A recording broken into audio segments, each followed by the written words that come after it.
Yes, people, we are back live. We are back live on the Sarcasm City TV YouTube for another Manchester United, Chelsea, Tottenham Hotspur show, people. Big up to everyone who was locked in already, or everyone who's here already. Big up to everyone who just came over from the Back Again podcast. Much appreciated, real ones. Make sure you hit the like button on the video, though. As soon as you land, let's run up the likes, because there's over 70 people in here, only at 14 likes. So like check 1212. Let's get up to 50 likes first and foremost as well. Make sure you share this across all the socials as well. Follow at That's Me Flawless, at Sarcasm City TV across all socials as well. And on top of those two things, hit the subscribe button. It is road to 9,000 subscribers, people. It is road to 9,000 subscribers. So make sure you, what's it called?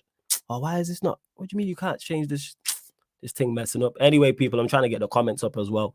But yeah, I will do that shortly because the StreamYard, I had it on private. But big up everyone that is tapped in. We are here to discuss Tottenham Hotspur losing at home to West Ham 2-1. And of course, Manchester United beating a poor Chelsea side as well. Got a welcome to the show, Madon Marshall from Casually FC. What are you telling me, Marshall? You good? Emotional damage. Does that encompass how I feel? Jesus, crazy. Bad out here. It's cold out in these streets. For those that don't know, Marshall is a Chelsea fan. So Marshall, the floor is yours. I mean, you want me to go off on the game? Talk about it. Get to it. I will get to the comments in a section in a second, people. Listen, money for the poor. I'm taking money for charity. My team is a cancer at this point.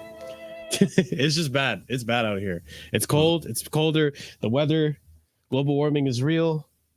The weather is worse than when under Potter at this point. It's bad. It's bad. Worst performance of the season. And I thought it couldn't get worse because I thought Newcastle was the worst performance of the season.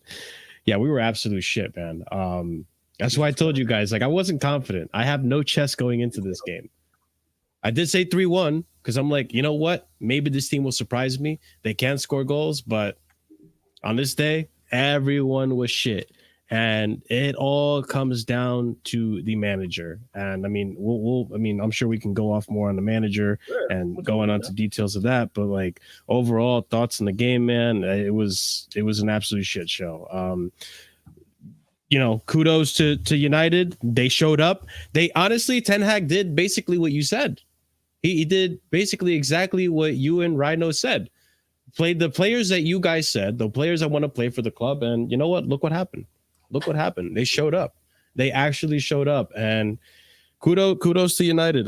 They deserve to win, but we showed up a skeleton of the team that I thought would show up. So absolutely putrid result, absolutely putrid performance, I should say.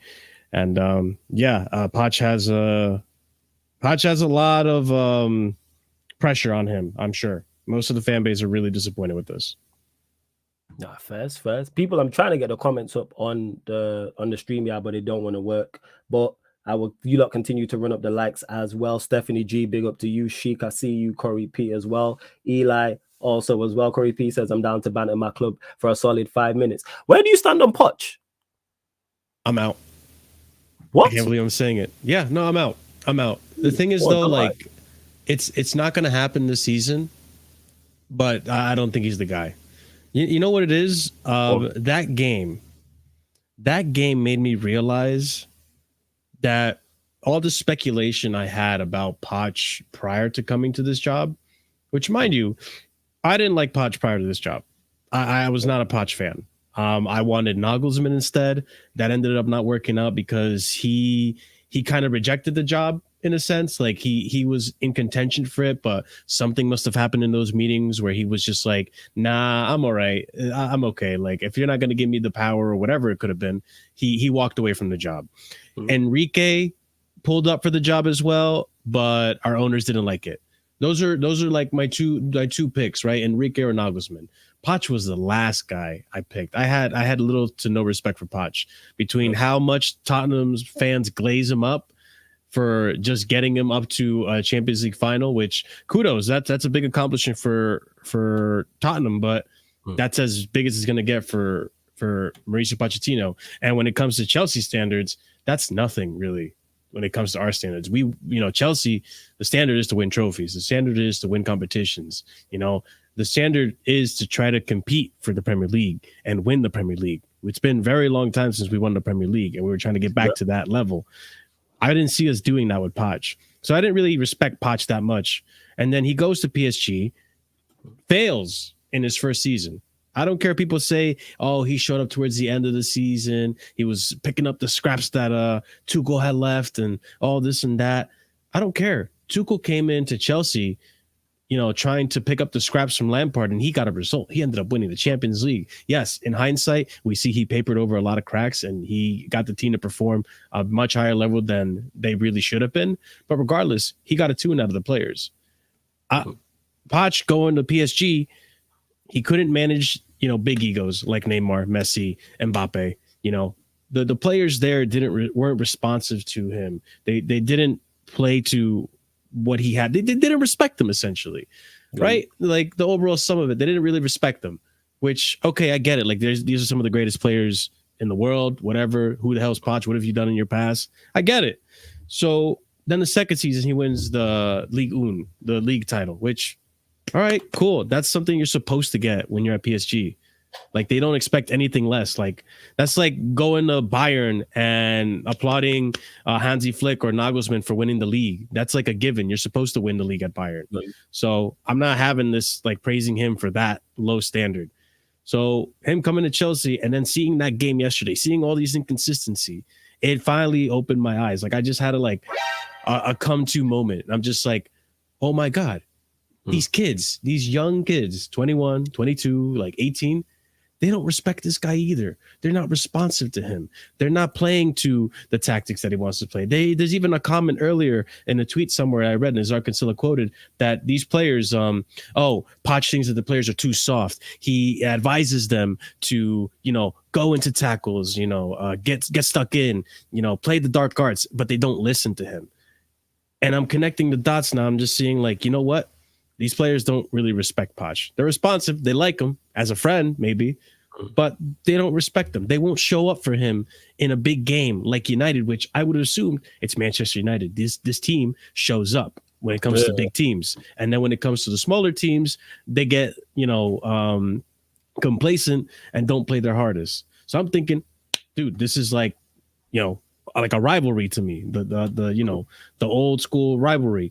And these players didn't show up. You saw what Chelsea did there. You guys dominated us from the 5th minute to the very end, pretty much. Yeah. Absolutely destroyed us. We had a few chances, but you said it. I think Chelsea's worst enemy is like not taking advantage of the chances they had, which again they didn't do. But yeah, you missed some chances on the breakaway. Yeah, that's right. That's right. We did, and I go back to what I was saying. I don't think this team respects this manager. I don't think this team is responsive to this manager. I think Poch can improve players, but when it comes to getting a team to step up and really tune into what he's saying and really, get a grasp of the team and have them like play and die for him, I don't think he can do that. I don't think he can do that. And that's why at this point, he's gonna last till the end of the season. They're gonna give him time, but I'm done with Poch. If someone else shows up, maybe we get it someone else. But right now, I'm done with Poch. I don't see him being the manager that takes us to European football. I don't see him being the manager that wins us trophies. I don't see him being the manager that really gets his team to perform at the levels it's capable of performing. So that's why I'm Poch out, man. That's where I stand with that. Fair enough. You lot got any questions in regards to that? That's fine. Anything else in regards to the game? Any Chelsea questions for Marshall? Any questions for me in regards to the game too? And I can't pull up the comments on the screen, people, but I've got them on the other laptop because I forgot to change the StreamYard from private to public, so I can't put the comments up on the screen. But I can see your comments. So if anyone does indeed super chat, I will get to it. Don't worry about that also as well. And to Warrior J, you asked me, Flawless, by the way, where we sitting at Old Trafford. I was in the Sir Alex Ferguson stand. So where United was shooting at goal, I was there. It's like towards the left, and I was like second tier up, like level with the penalty box. So when we was missing all those chances in the first half, I seen all of that. when we was a chance of the Scott McTominay. Shit. Oh, that was just like, oh man, I was like, the Bruno penalty was down my end as well. That was down the end, and I was just like, when it was given and the place erupted, etc. So yeah, I was down that. But yeah, make sure you lot continue to run up the likes as well. Hit the subscribe button. We're only at 25 likes, and there's over 90 people in here. Let's get up to 50 likes, people. Let's see what else you lot are saying in regards to questions as well. X says big up Flawless for sucking the ball in from the Stretford end. I was at the opposite end, the Stretford end, where it was going at the second half as well. Warrior J, of course, you missed another debate with Assam. Shout out to Assam. Kingsman, I see you. Jago, I see you also as well. Corey P is saying Poch out as well. Thomas B says apparently Chelsea need a game every 2 weeks. What's your thoughts on that? With him mentioning that the boys gave everything and the fact that you played on. It's all excuses. It's all excuses. Bro, it's all excuses. I'm hearing this stuff and I'm just thinking like, oh my God, I didn't realize we had fucking Potter back. Like Potter said the same exact thing. It's all excuses, bro. This guy just, he came into this team with such chest. He's like, oh, this team is capable of competing. We're going to try to get into Champions League. We're going to try to win the league. The expectation, the bar was so high. And then we're seeing game after game, excuses. Like, don't get me wrong. Like, if you look at our bench that game, our bench was shit. Our bench sucked. We have so many injuries. I get that. But even with the little options he had in this game, and this is another thing that pissed me off about him, Flawless. Even with the substitutions you had in that game, you took off Cucurella, who arguably people are going to say he was shit. Some people are going to say he was doing really well. I'm in the camp of like he was one of our better performers of the shit show that was there when I was watching. You took off Cucurella to bring on Reece James, and you kept Colwell, a center back, at left back. This man has been persisting with this center back, left back, B-Tech Pep type of tactic. And it's not working. It's not working. It's like sometimes like Colwell has had maybe one game or two games, good games in that position. The rest of them have been fucking shit. Why is he persisting with this? These decisions are just like baffling to me. And so when you're seeing he's not doing good in that position, instead of moving Cucurella to left back, his natural position where he's been doing decently in that position, he's actually like, I think, leading the league when it comes to take-ons and successful tackles for a left back. Why did you take him off instead of Colwell? Shift him over, play with an actual left back and a left back and a right back and a right back. Like, why are we doing this? Like, I don't understand. Yeah. So that annoyed me. And then after the game, the excuses. Oh, the players look tired. Bro, Newcastle, with the injuries they had, beat us, and then they traveled to Paris with the same exact team. Miley Cyrus and all the gang. Shout out Miley, man. They traveled to Paris. Arguably could have won that game, right? Big up for Tur. Arguably could have won that game. And with the same team. And they're not putting up excuses. And they're getting results. So what the fuck is our excuse? This is the second time in this season where we have 2 games in 1 week. So like, what are we doing? And if you think they're tired, why are you training them so much then? Why are you making them run fucking highways and marathon sprints? Like, what are we doing? What are we doing? It just baffles me. Like, I'm gonna lose my head again, bro. That's cool, man. Get it off your chest, man. This is what Sarcasm City is all about, man. Get it off your chest. I just changed my lights back to blue. I just crawled out of hell. Now we're in the blizzard that is like Chelsea Football Club. It's cold out here. My nipples are hard and not the good way. Hey, like it's bad out here. It's bad out here. Oh, big up Timo when you cut as well. Yeah, but go on. My shit can scratch glass right now. My shit can scratch glass. Is that cold out here? I'm just saying, man. It's a cold and lonely world as a Chelsea fan right now. So listen, man, I'm just annoyed. It's all excuses. That's all it is, Flawless. So We're gonna it's get just Timo pathetic, Sports man. shortly as well. Big up to Jason McNeil for the super chat. Again, to anyone joining, because I forgot to turn the StreamYard onto public from private. I can't change it now. So I can't put your comments on the screen. However, Jason, I see the super chat. Big up, appreciate it. He says, big up, Flawless. Salute. Jay Wyan, you'll never walk alone, says, bless up, Flawless. Top-notch fan cam on Chelsea Fan TV yesterday. Quality. Hey, big up, man. I ended up interviewing him. That was the crazy part. I said he had so much to get off his chest. I said, you know what? Say your piece. I wasn't even trying to facilitate or anything like that. But I'm like, you know what? Say what you gotta say, man. I was like, look to the camera. Like, yeah, a professional and ain't done this. But Timo is also in the building as well. You lot continue to get your questions in. Like I said, keep him United, Chelsea, or Spurs related. But Timo, you was there yesterday. Thoughts? Yeah. First and foremost, I thought in the first half alone, there was some ample chances, but for me, I think United could have been a lot more than 1 goal in the first half. I think both sides literally could have 5 goals there at least. But our defensively has been kind of a bit shocking in some ways. But also in the midfield as well, I think that is where I feel like we lost that midfield battle against the Camerabat. That's McTominay Amrabat, basically. Oh my God. What did you just say? Camerabat. Oh my, that's one game, you know. UK, where did you hear that? I bet I was a United fan who came up with that. Where did you hear that? Or did you make that up? Now make that up, man. Camerabat. Yeah, please leave that there. McTominay. Leave that dead and buried. I had enough from McFred, but go on. Carry on. Yeah, I echo what Marshall said, but I'm more kind of annoyed with the way that after we equalized the goal with Cole Palmer, and then suddenly we drop our kind of tempo, everything. It went really wrong in the second half somehow. It was getting a lot worse. Even when Reece James came on, I don't feel any kind of secure whatsoever. And then when you had Levi Colwill as a left back, again, he's asking a lot of trouble to make the fan base more angry. And that is where I feel like I can't even blame people going criticize Poch a lot. But he's not helping himself with the management on the pitch as well. And if the results getting worse with the run of fixtures that coming up in December, apart from Newcastle, everything should be winnable now. It's no excuse.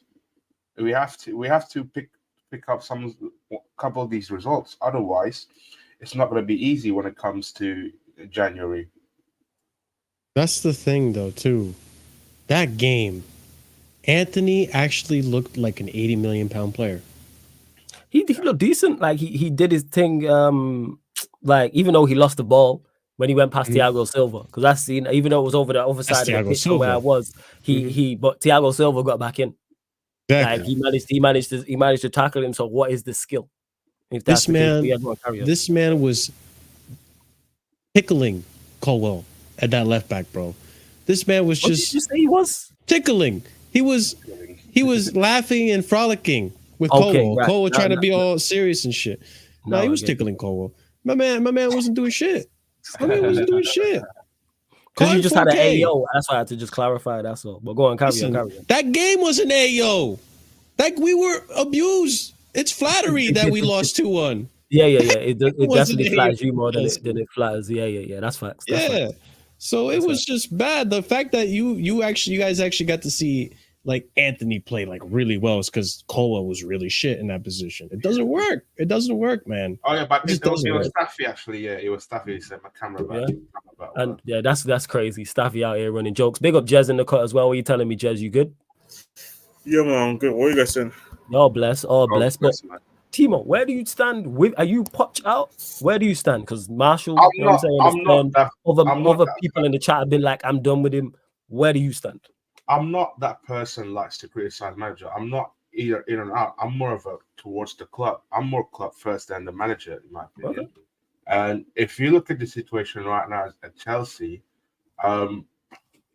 it's a bit of a mess at the moment. And I don't know whoever wants the next manager to come in wants to kind of fix this team. I mean, in terms of the squad that we have right now, I firmly believe that maybe a bit of kind of 25 or maybe 30-year-old there with the Premier League head experiences, I think will help this team a lot.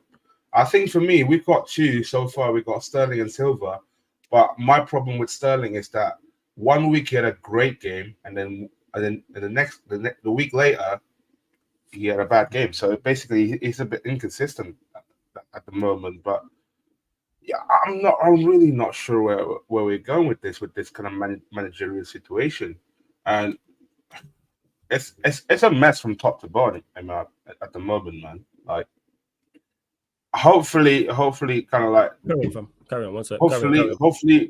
Hopefully looking for some sort of a response on Sunday to win the fans' trust back. But at the moment, it's getting day by day, week by week. It's getting even worse than before.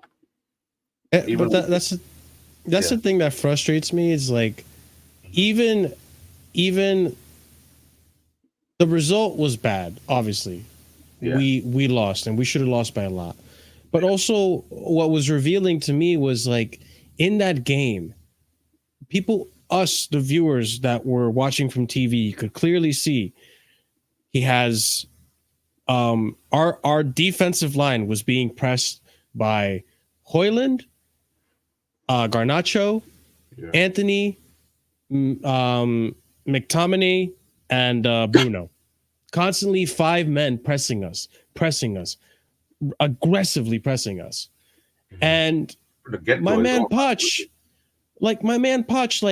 it was almost like I remember there was a time, right, where we were getting so frustrated with Tuchel trying to play the 3 in the back and the wing backs, and we had no wing backs, and then suddenly Bournemouth away, I think.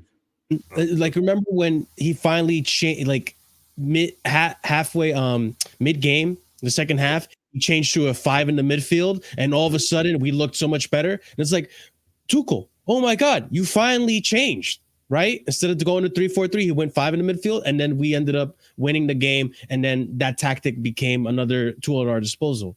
With Poch, when you're getting pressed constantly, the fact that this manager, who I was given this idea that this manager is a top manager, that he's a very good manager, the fact that you couldn't even just change a tactic to like, listen, Enzo and Caicedo, this midfield is not working, just long ball it to Jackson, Mudryk, to Sterling, go past the midfield, because every time we would do that, or give or take, we would do that. Yes. Oh my God, who's your fridge in the back? United. Maguire, thank you. Yes, Maguire usually wins those balls, but what happens in the instant he doesn't? And we're not putting so much pressure on ourselves. Sanchez didn't help himself either, because he was taking forever to get rid of the ball. A lot of our players were taking their sweet ass time to get rid of the ball. And then you had 5 or 3 United players on one player already quick, just like that. Like, you don't have time to do that. You don't have time to think. And Poch has to be there telling these players like, yo, you guys have to be quicker. And if you're not going to be quick in the midfield, jump the midfield, long ball it, send it to the attack, and go on a counter. The fact that he couldn't change his tactics, he's still trying to play possession when the clearly wasn't working from minute 5 until minute 90. Didn't change it at all. Stuck with it. And even the fact that like Bruno missed a penalty, you would think, oh shit, missed a penalty. Their heads are down. They're in for the taking. Let's take advantage of it. Morale goes down. Because when you miss a penalty, that sucks. That sucks big time. That brings your team down easily.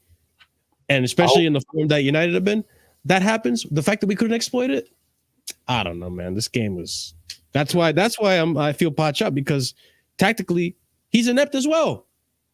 So, like, yeah, we can get results, but this man, when push comes to shove, you can't adapt. The fuck am I supposed to think of you if you can't adapt? I will say this as well. Like, success is defined by 3 things here. As a club, if we want team about to give us the steps to success, this gonna be good. If we want to, when you said that like you were some philosopher or something like that, these are the steps. I'm gonna be a bit influencer settings. I'm gonna be a bit of philosophy here. Yeah? You are being philosophical. Yes, go on. I want like people, process, performance. That's 3P. I feel like having the right people leads to the right process, and having the right process leads to performances. At the moment, Wait, I've got to cut you off. Where did you hear that? Oh, I watch.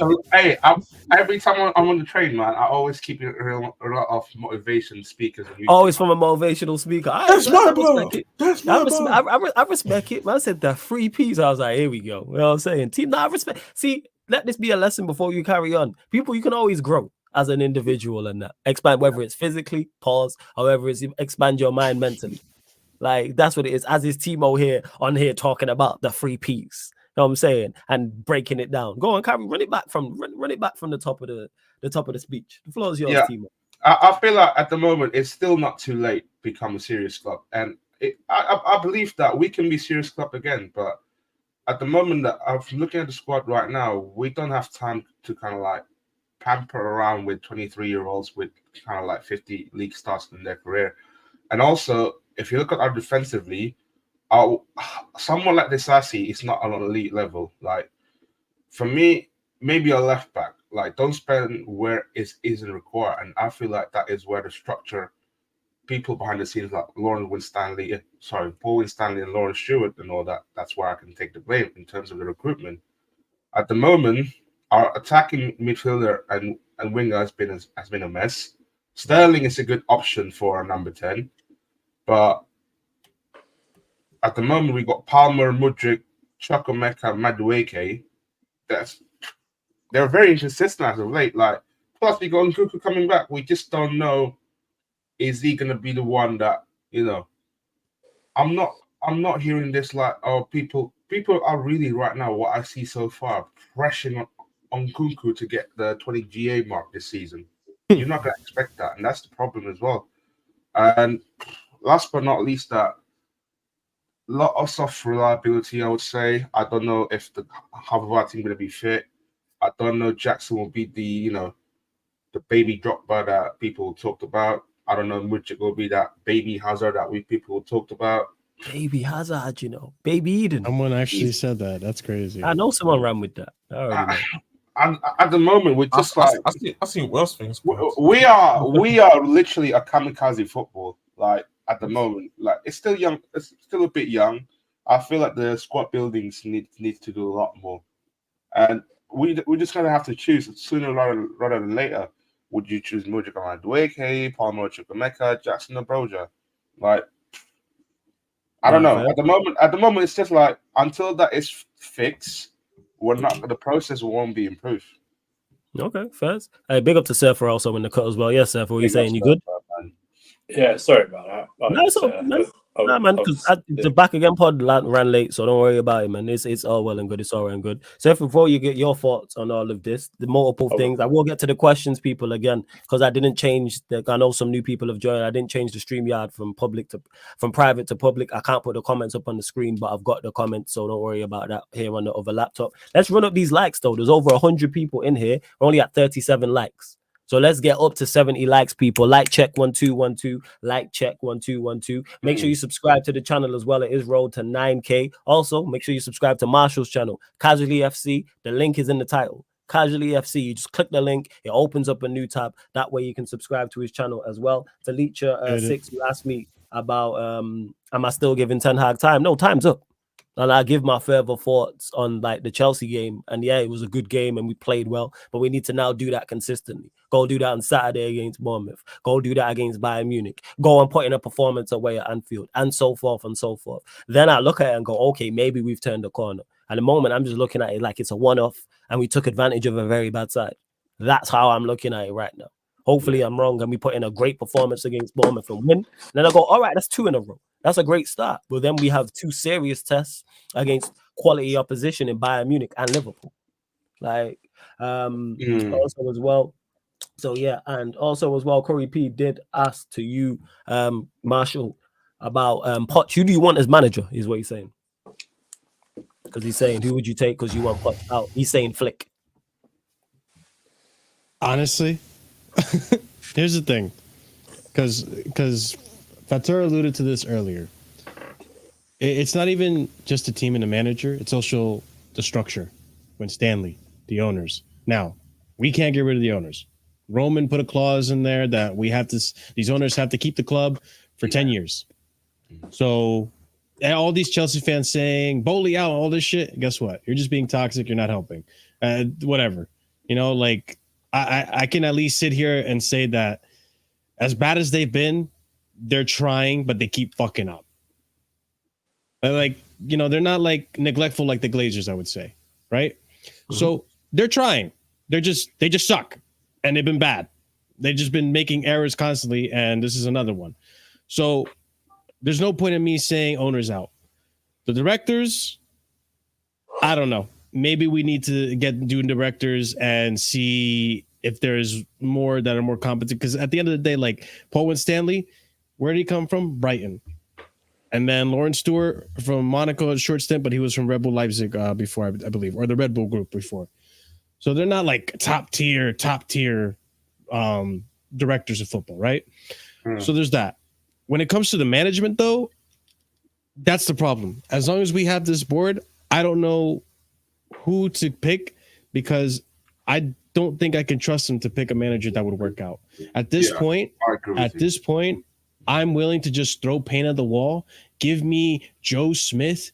Give me John Wick. Give me whoever at this point. I don't know. Give me The Rock. Give me The Rock, man. Like give me just like some random ass Hollywood actor. What? You are a motivational speaker. Hey, there's one on the stream with us. Hey, Timo with the 3 Ps and that. I'm saying, you missed it. It was beautiful, Surfer. I don't know if he was locked in at that point. When Timo hit us with the 3 Ps, what was it? Well, yeah, I'll let you say it. Process, performances. There we go. So if you get the correct people, you then have the correct process to then get the correct performance. This is the formula to success. The formula to success. Formula to success. But at this point, because we look at the list, the short list that the board had come up with, right? They had Ange Postecoglou on that list. Poch was on that list. The Feyenoord, his name, Arne Slot. Yeah, Arne Slot was on that list, and there was another person on that list too. I can't remember. But that was the short list, and that was on Enrique as well, though. I think Enrique was on that list, maybe, and then Ruben Amorim. Yeah, he was on that list. Mm-hmm. So you look at that list, and the reason most of us wanted Poch, because Enrique ended up like being out of it. Most of us wanted Poch, probably because we knew the name Poch. But you look at what Ange is doing at Tottenham, even with the injuries and the suspensions, and he's got all that stuff to some of his best players, still getting results. Still competing in the higher end of the table. So at this point, throw paint at the wall, see what sticks. It could be anyone. It could be someone renowned, and it could work out. Because with these owners, they don't know what the fuck they're doing. So I just don't trust them to actually pick someone competently. Welcoming Lewis to the stream as well. Yes, Lewis, what are you saying, family? Hey, 40K people, man. Lewis. 40K, man. Wait, who hit 40K? Oh, yeah, chef. Yeah, we hit 40K today. Hey, everybody in the chat, even though I can't put the comments up on the screen, everybody in the chat, congratulate Lewis on getting 40K. Yeah, big up. Big 40. Oh, we got applause. Nice. Let's go. Yeah, I didn't even do because I kept saying the whole season Chelsea need 40 points before I get here. Hey, you got 40K. Like, that's awesome, it, Lewis, man. bro. Congrats, man. Love that. For real, love that. And big up to Yes, man. Bless. Rugdella as well, who says, love your late night streams. Hey, big up. And someone else said that earlier as well. So salute to everyone who likes the late night streams, or it could be earlier, whatever time zone you're in. That's why I do late streams and do earlier streams. I try to cater for all time zones. So if there's a time zone I'm not catering for and you're there, let me know. And I'll try and figure that out, people. But continue to run up the likes again. Subscribe to Marshall's channel, Casually FC. The link's in the title. I'm going to add Lewis's. Is the chat not showing on StreamYard? Links underneath in the description. Nah, I just forgot to change it from private to public. That's all. Oh. Yeah, that's all. I forgot as I was doing. No. It's fine. It was me and it's my stupidness. That's what it was. So we move. You know what I'm saying? I tried to switch it because I've done it before where I've gone live and then click public. But all of a sudden now on this stream, it don't want to work. But here we are. I just have to do it beforehand. But we'll go to you, sir, for both questions for you as well. And we will get to Spurs, people. Don't worry. But the game against Manchester United, number 1, and number 2, where you stand with Poch. Because you've heard, I just seen your name. So that's a stupid question. So we'll go further on why you're Poch out. But yeah, game first and foremost, my guy. 'Tis the season to be jolly, not at Chelsea. we were in a giving mood yesterday. We saw Ten Hag was in need. It's Christmas season and all. So we let stay of execution, it's all good. I'm not going to single out one single player because they're all shit yesterday, like I told you. So it's a waste of energy to single out one player over the rest. Poch, multiple mistakes yesterday with the starting lineup, his tactics, his comments after the game, his persistence with Levi Cole at left back is not good. His consistent changing of the centre back partnership is not good. His playing a right back at left back is not good. Palmer as a 10 doesn't work because I don't think Palmer likes to play as a 10. I think he likes to start out wide and drift in so he has more space. A tactic of hoofing up the ball to Sterling, Jackson and Palmer doesn't work. Bringing on Brohard and trying 4-4-2 and hardly put any crosses in doesn't work. The decision making on the pitch from the players is appalling in terms of when they pass or how they pass. The passing was atrocious yesterday. It was like pro clubs passing yesterday. You know how I feel about the new pro clubs passing. I think it's shit. You really yesterday we could hardly string 3 passes together. I know you had more chances, but if you look at your 2 goals, I think it comes from us trying to run out from the back, especially like the first one. The first one we tried to, Jackson ran it out from the back, lost it. Then you gave us another chance to run it out from the back, and we lost it again. So it's like Man United won yesterday, but I don't think none of their front 3 was exceptional yesterday.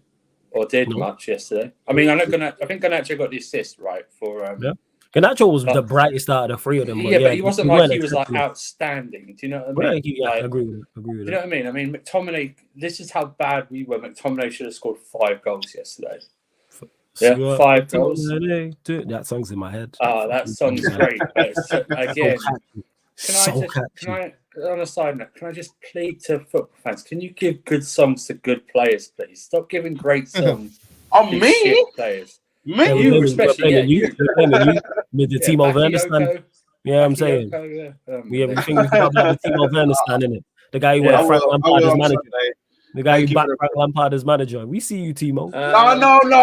No. See, you shut stirring the pot, but thank you for the feedback. How am I, before you go, Sefa, how am I stirring the pot for something you did? I never said I want Frank Lampard back. No, I never said you wanted him back. I'm saying when he was at Chelsea, you was all for it. Yeah. I'm not saying that. I'm talking about previously when he was in charge of your football club and you were singing Super Frankie Lampard. Oh my God. We'll get onto hype managers. We'll get onto hype managers when your team starts, Jez. So we'll get onto hype managers. Oh man, we can do that. Let me do my eulogy first. My Paul Heyman rep. Mikhailo Mudryk is worse than Timo Werner, and I did not like Timo Werner at all. He's just a sprint merchant. If anyone has watched the Mighty Ducks 2 film, he is Luis Mendoza, who can skate so fast on the pitch he doesn't know how to stop. Never knew. It's one hell of a reference. That is right. The goalkeeper, don't praise the goalkeeper. That was one of the worst penalties I've ever seen in my life. I've seen harder pass backs than that penalty yesterday. And he made a lot of saves. Yeah, but he also lost the ball 5 or 6 times direct. He better be making saves after causing those problems. No, he was doing, I swear to you right now, he was boosting up his save stats like Russell Westbrook boosted his triple-double rebound stats. When he rebounds off the board. Yeah. It's like me giving the ball away on pro clubs to stop. I get you. I hear you. You know what I mean? But listen, overall, everyone can take blame. The owners can take blame by who they hire, right? Yep. They hire the recruitment team and the manager. Okay. I'm telling you right now, I don't care what any Chelsea Twitter, Chelsea Space, Chelsea YouTube channels with their conspiracy theories. Todd Bowley is not out there scouting players like Madueke and Mikhailo Mudryk. Okay? He's not out there scouting Moscardo from Brazil. This is all about recruitment. And I think we needed to do what City did, even if they get charged 115 times. City bought in Barcelona people. They bought in winners. Right? They know how to run a big club. And that's what we should have done. We should have bought in the best of the best. We should have gone to Real Madrid. We should have gone to Barcelona. We should have gone to Bayern Munich, Man City, Liverpool, stuff like that. Who's the best of the best right now? And sign them. But then they hired Poch. Listen, Poch's comments last night were a disgrace. That's what Potter used to say after every game, that they gave everything. That's what he used to say after everything. And they hired Poch. I have no sympathy for Poch because he knew what he was getting into. There's no way they didn't discuss what they wanted to do. Yeah, there's no way. He could say, "Oh yeah, well, I wanted experienced players." You knew what they were going to do. Yeah, you knew what they were going to do, and you come out there and you play Ben Chilwell at left wing for 5 games, and before anyone says, "Oh, he only stopped playing because he was injured," no, he dropped Ben Chilwell before Ben Chilwell got injured. Okay, Ben Chilwell was dropped. You persist with Levi Cole at left back. You persist at changing a centre back every other game and not having you haven't formed. This is the best season for you to form partnerships and a potential spine in this. But also the recruitment doesn't help with with who they got. We needed a good, even if you didn't buy any other positions, you needed a top level goalkeeper somewhat and a top level striker. And then you could have molded the rest around them. Okay? You could have molded the rest. You need a top level goalkeeper, even if you don't know who they are. Vicario, no one knew who Vicario was. He's turned out to be one of the good goalkeepers this season. Let's see if that continues further on. But you know what I mean? We haven't got that. Every great team has had a great goalkeeper. No great team has won things without a great goalkeeper. They don't exist. Okay? Now, do you go out for... Now, goalkeepers, like most positions nowadays, is very rare, the elite of the elite. Because they're either... You don't know who they are, or there's question marks over them. Someone like Oblak. Oblak for the past 2 years has regressed. Yeah? He might be starting to come back, but he's still regressed. Magnon, big upside to him, but big downside to him, he's injured all the time. As a goalkeeper, I don't know how you get injured all the time. I really don't. Do you know what I mean? That's a big question mark to me. If you're a goalkeeper, you get injured all the time. Do you know what I mean? Donnarumma, I don't know, man. I think he's sus. I watched him against Newcastle. I think he's not as good as what people think they are. And there's big question marks over Diogo Costa. I think he's got a bozo gene, the Porto goalkeeper. I think yes. And then you look at maybe somewhere in the Premiership, Emi Martinez. I don't know. But then again, why would you want to leave Villa at this moment in time? Do you know what I mean? It's like Villa are riding high. Why would you want to leave? So there's a lot to be done. I think Poch is doing himself out of a job, really, with his decisions right now. I think if we lose against Everton, I would have sacked him now. But if he loses against Everton, I think you give him the Ancelotti treatment. You sack him in the hallway, right there and then. Yep. Because or just announce it during the second half. Give us something to cheer about on the away end. I think the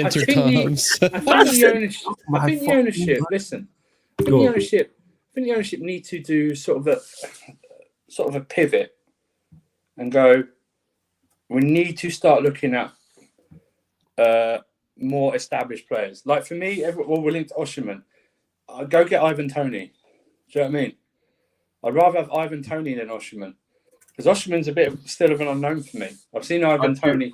And you can say like, oh yeah, but that's because you're in England. I'll watch Osimhen. I think he's good. But to me, he's still an unknown.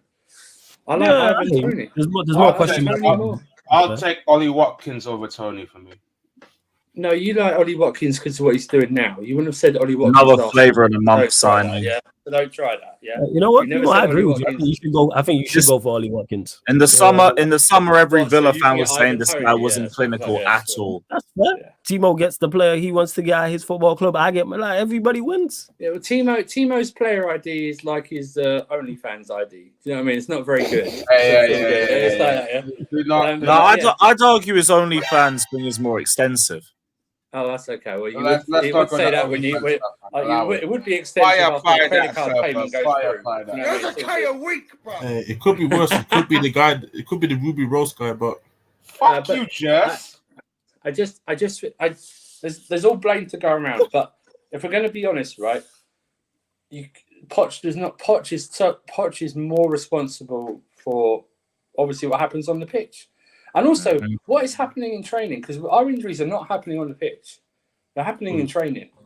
So what is he doing in training to these guys? Like Lavia got injured in training, then re-injured again in training. Badashile got injured while rehabbing. Leslie got injured as well. Leslie, yes. Leslie. How did he get injured? Carney got a setback. Yeah. Yes, exactly. And I'm worried. And in Cuckoo, I was worried. I'm worried. And by the way, last thing, a couple of things. Just Chelsea fans, I just want every Chelsea fan to stop comparing yourself to other sides and saying you're better than them. We have got 19 points. We're in 10th. You cannot shout out Matisse because he did that. He apologized and was like, Manchester table does not lie. Even if we win this weekend, we'll still be in 10th. Because you're 5 points. You're 5 points off ninth. So yeah, you're like solidified. I'm done saying United being above us is a disgrace. Just no stop. longer. It's like I will not listen. I will laugh and banter when other teams lose, no problem. But I won't go, oh yeah, we're better than you, because the proof is in the pudding. If you can be as great as you want, but the points, that's all that matters. I'd rather have United's points right now and not play as. I know we've played better than them this season, or it looks like it. It doesn't matter. It's not resulted in the points. So what does it matter? Do you know what I mean? At this moment, I would rather get a good result, but playing for the shit performance. Yeah, and campaign football, bruv. Yeah, and just I just it's just another thing. If you're gonna go, the worry is if this trend continues, do you really want to go? Do the owners really want to go into another January window again and spend a lot of money potentially on a guy who's just listen? I think this whole he develops kids thing. I think that's a fallacy. I think that's false, because I'll tell you right now. I think the only one that's really established himself, and I think he stumbled upon him because Soldado was crap. Okay, is Harry Kane. I think that's the only one he's developed, and you can actually make a case that Jose Mourinho actually made Harry Kane a better player than actual Poch did, because Jose Mourinho allowed Kane to play a lot deeper and made him a better player. I think he elevated the game more to what he did. But and you can say Dele Alli, but even Dele Alli's come out and talked about Poch's training methods. You know, that's what not. But he did. But it doesn't still change the fact that he did change and I wouldn't even. I think people forget that he was also massively part of Son developing this game. Like a lot of these guys got better on the pitch. I'm talking about like 18, 19, 20-year-olds. Yeah. In terms of like when he was supposed to brought in and development and something like that. Now he did well at Southampton, no problem, but it's a different pressure. Even at Spurs, right? And I don't care how anyone takes it, right? There's not a lot of pressure at Spurs. Yeah? There's just not. Ange's not. Ange's lost 4 out of last 5 games, right? There's not pressure on him. You know what I mean? If you've seen our fan base after today's game. That's because you're. They're turning.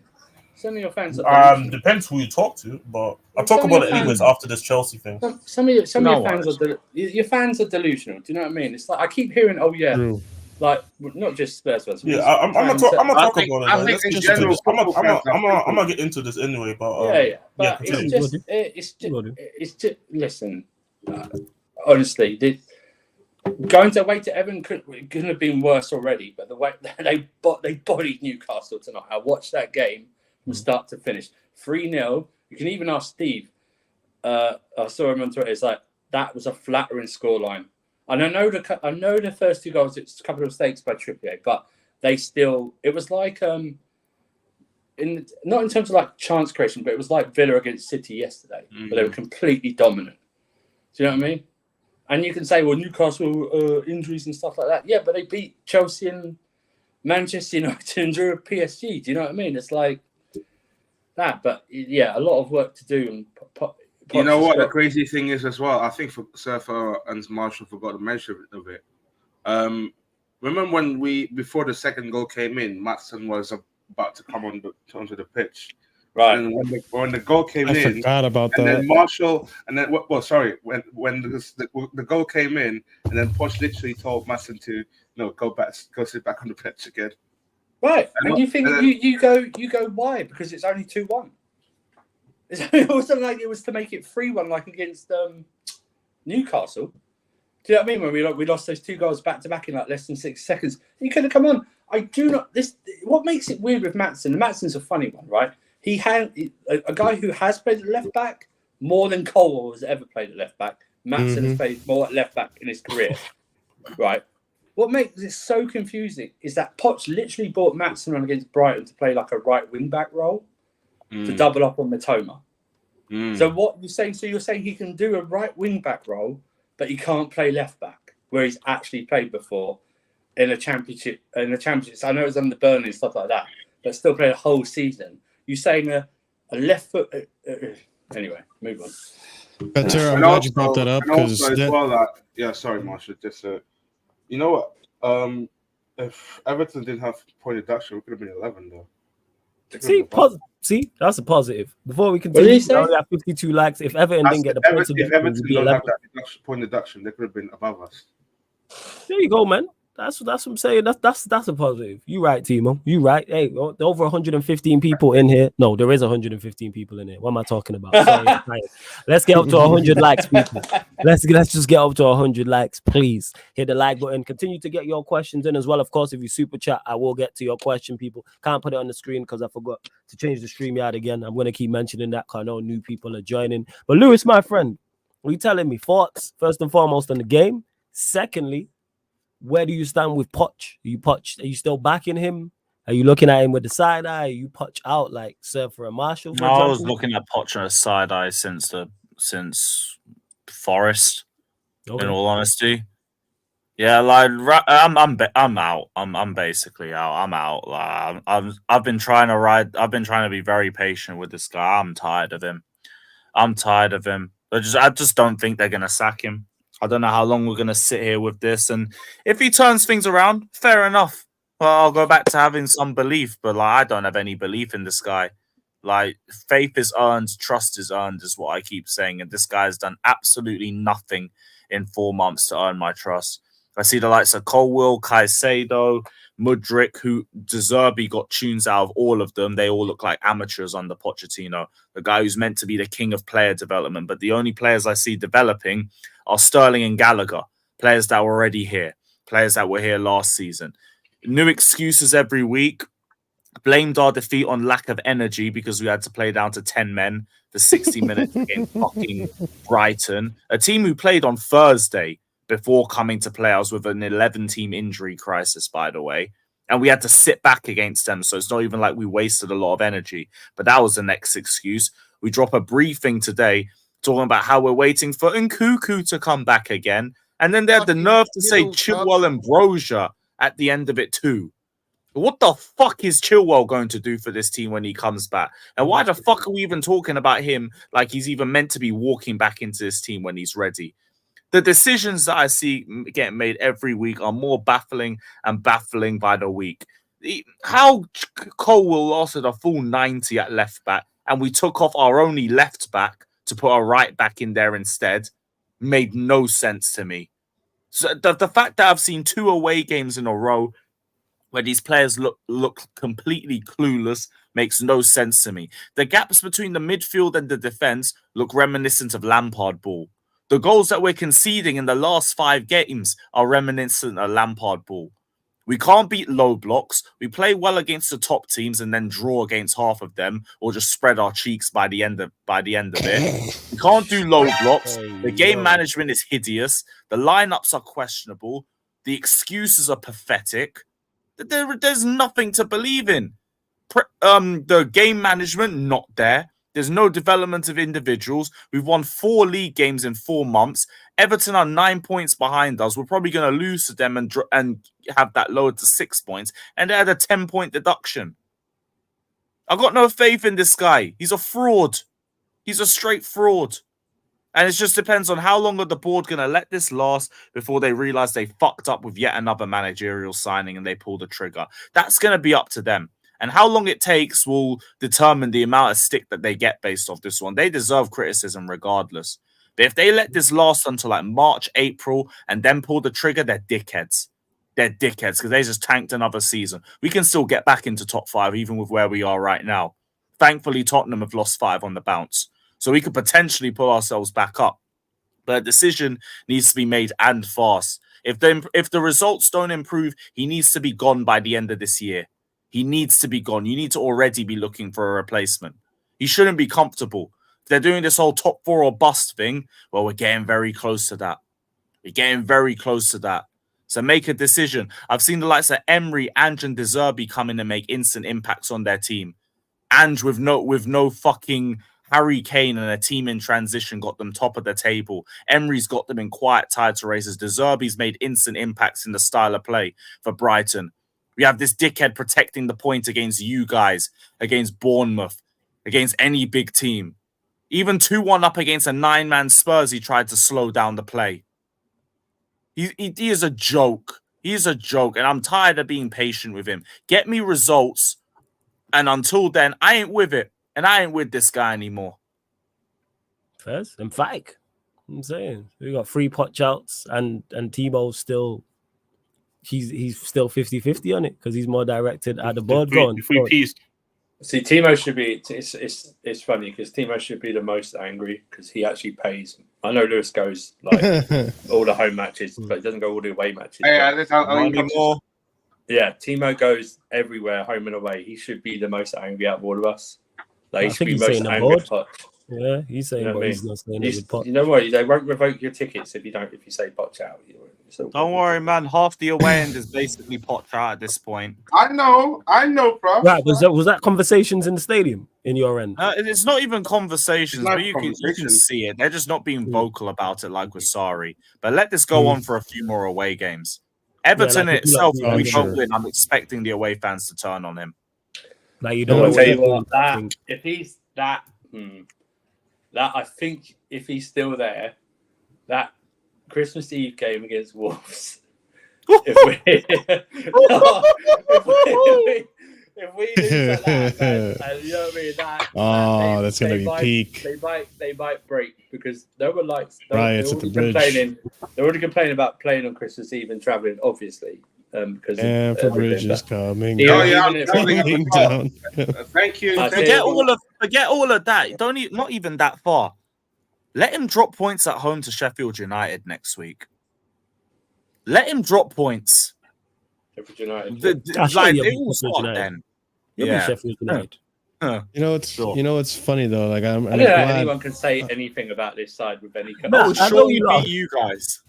Yeah, that's a whole different thing, but it's Sheffield United. Go on, Marshall. I'm glad Fetzer brought this up. You see what happened to Maatsen when he got asked to go back to the bench. It's like, no shit, these players don't respect you. No shit, these players don't respond to you.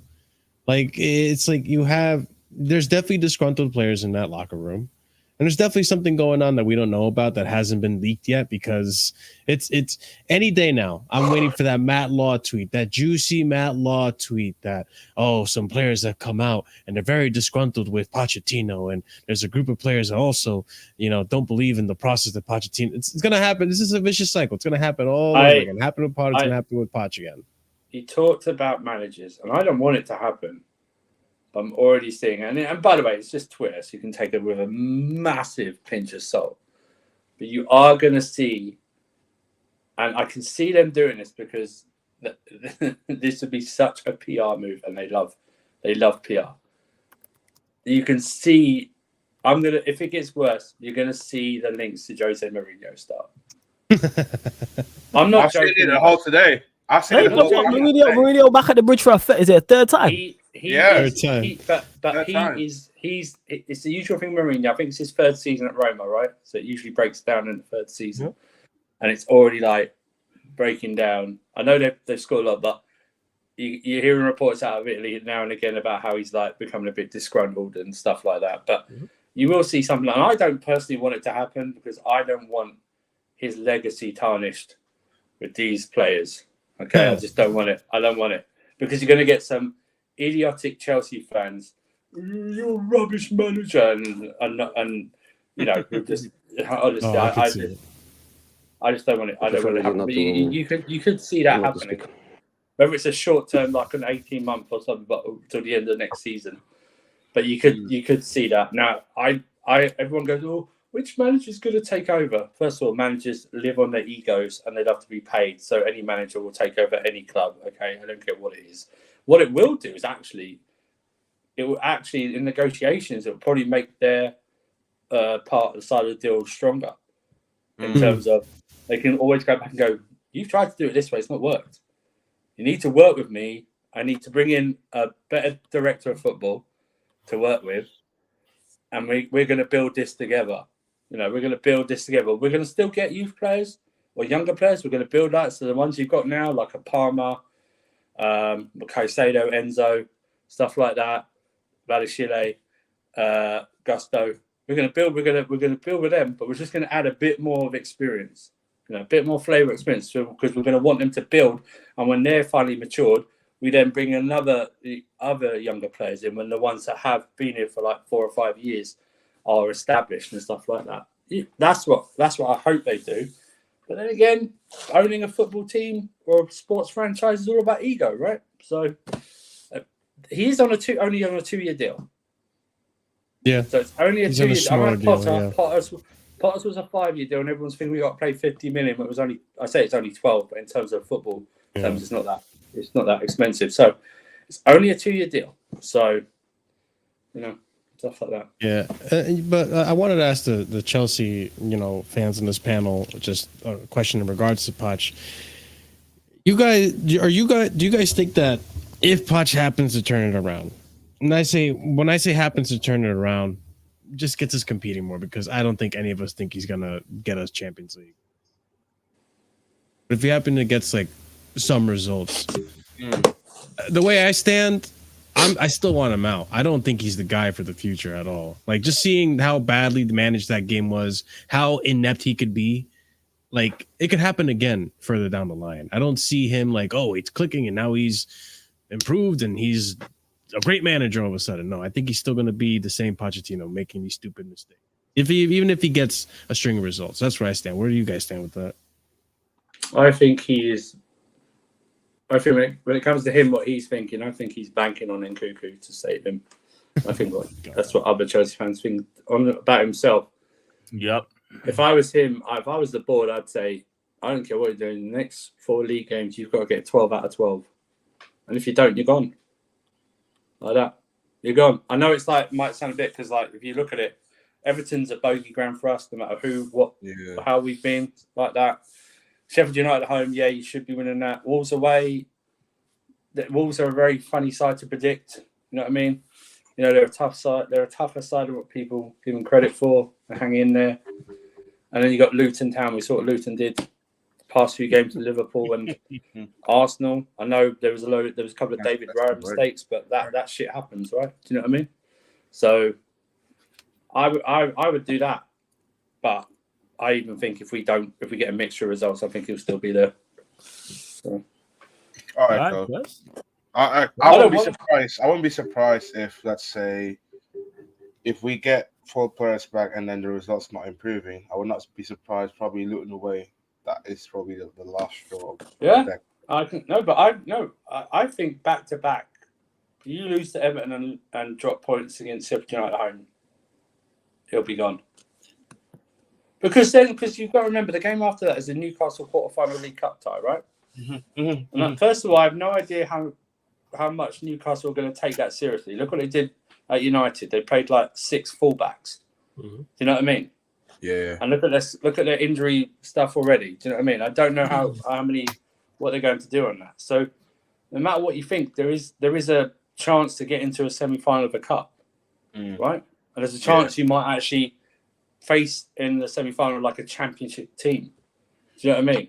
So that's on the line there. And a trip to Wembley, could be, if we get past Newcastle, is there for taking, unless you draw Liverpool, of course. But it's there for you to take. It really is a point of the pot. They waited too long with Potter. That was the problem. They waited too long with Potter. He should have gone after the Southampton game. when the day before in the press conference, he said, "Oh, just come from a crisis meeting," and laughed. And then he fucking lost to Southampton the next day, 1-0. Prick. Do you know what I mean? You should have gone for Tottenham as well, IMO. Tottenham. Yeah, should have gone. Yeah. No, but that was even. Yeah, but that's what I'm saying. So it's and well, I thought they were going to change. It's football, bro. You've got to get out of this context of Alex Ferguson and Wenger managers are never going to happen again. And Klopp and Pep is an aberration in managers. The length of time they stay at their club. Do you know what I mean? It's an aberration. Do you know what I mean? And I think the next I don't even know who's the next longest serving manager in the Premier League. So it might be like Eddie Howe or something, like 2 years. I'm not even sure who it is, but yeah, it's going to be a short. It's going to be a short amount, 100%. We have to also remember that this club is a results-based industry. Like, you need to pick up a results here in order to be success here. And at the moment, it's like I just can't see us at the moment where the process is.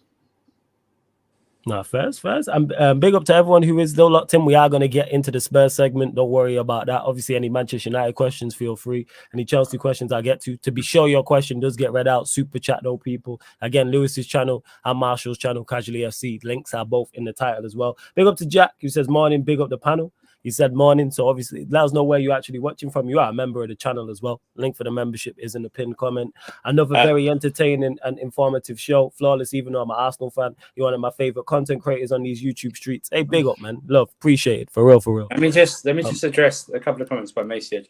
Why does Enzo have to go, and why are you just sticking out Enzo when the rest of the team are playing shit? Yeah, that's why I don't get it. And second of all, we can talk about any type of ball we want to talk about, okay? Mm-hmm. Lampard ball, I don't know what this whole term ball thing. I have no idea what Lampard ball is. Ask Everton fans what Lampard ball is, because it nearly got them relegated, yeah? Stuff like that. We can talk about what we want, who we want, about who we want to, okay? You can't tell us what we can and cannot do, okay? Yeah. Just like I'm not telling you can't put that comment. You can put that comment in. But why does Enzo have to go, and why are you signaling out Enzo like any other, he's been the worst player as he this season? No, that's what I don't get. It's a false narrative hatred of Enzo, which is very strange. Can he do better? Yes, but has he been the worst player? No. Was he the worst player yesterday? No, because they were all shit. So to actually single out Enzo is just very strange. First. That is very, very fair. 110%. Yes, to who said that as well in the chat. Nick said big up troops. Yeah, man, shout out troops every single time. Yeah. But Jess, we'll go to you. I'm saying 2-1 loss at home, technically yesterday now. 2 if you're in the UK time zone. West Ham United, thoughts? 2-1 defeat. Sorry. Yeah, Jess. Yeah. Can you hear me? Yeah, we can. Yeah, go on. Okay, I mean, if you don't want to hear me, then we can go to the main night. But we will get to Manchester United. Don't worry about that. Unfortunately, so it's like it's what it is. But now, 2-1 West Ham United. Ironically, before obviously I talk about the game, I had a feeling going to this game. I don't know what it is, but I was like, something about this West Ham team all the time when we play them. These games don't go well for us, especially in recent times against Morris. And obviously, my feeling was like, man, like, I mean, listen, before I even gonna go first and foremost about the players and stuff like that, obviously people want to talk about the manager and shit like that, because I had bare things in other group chats as well trying to address that.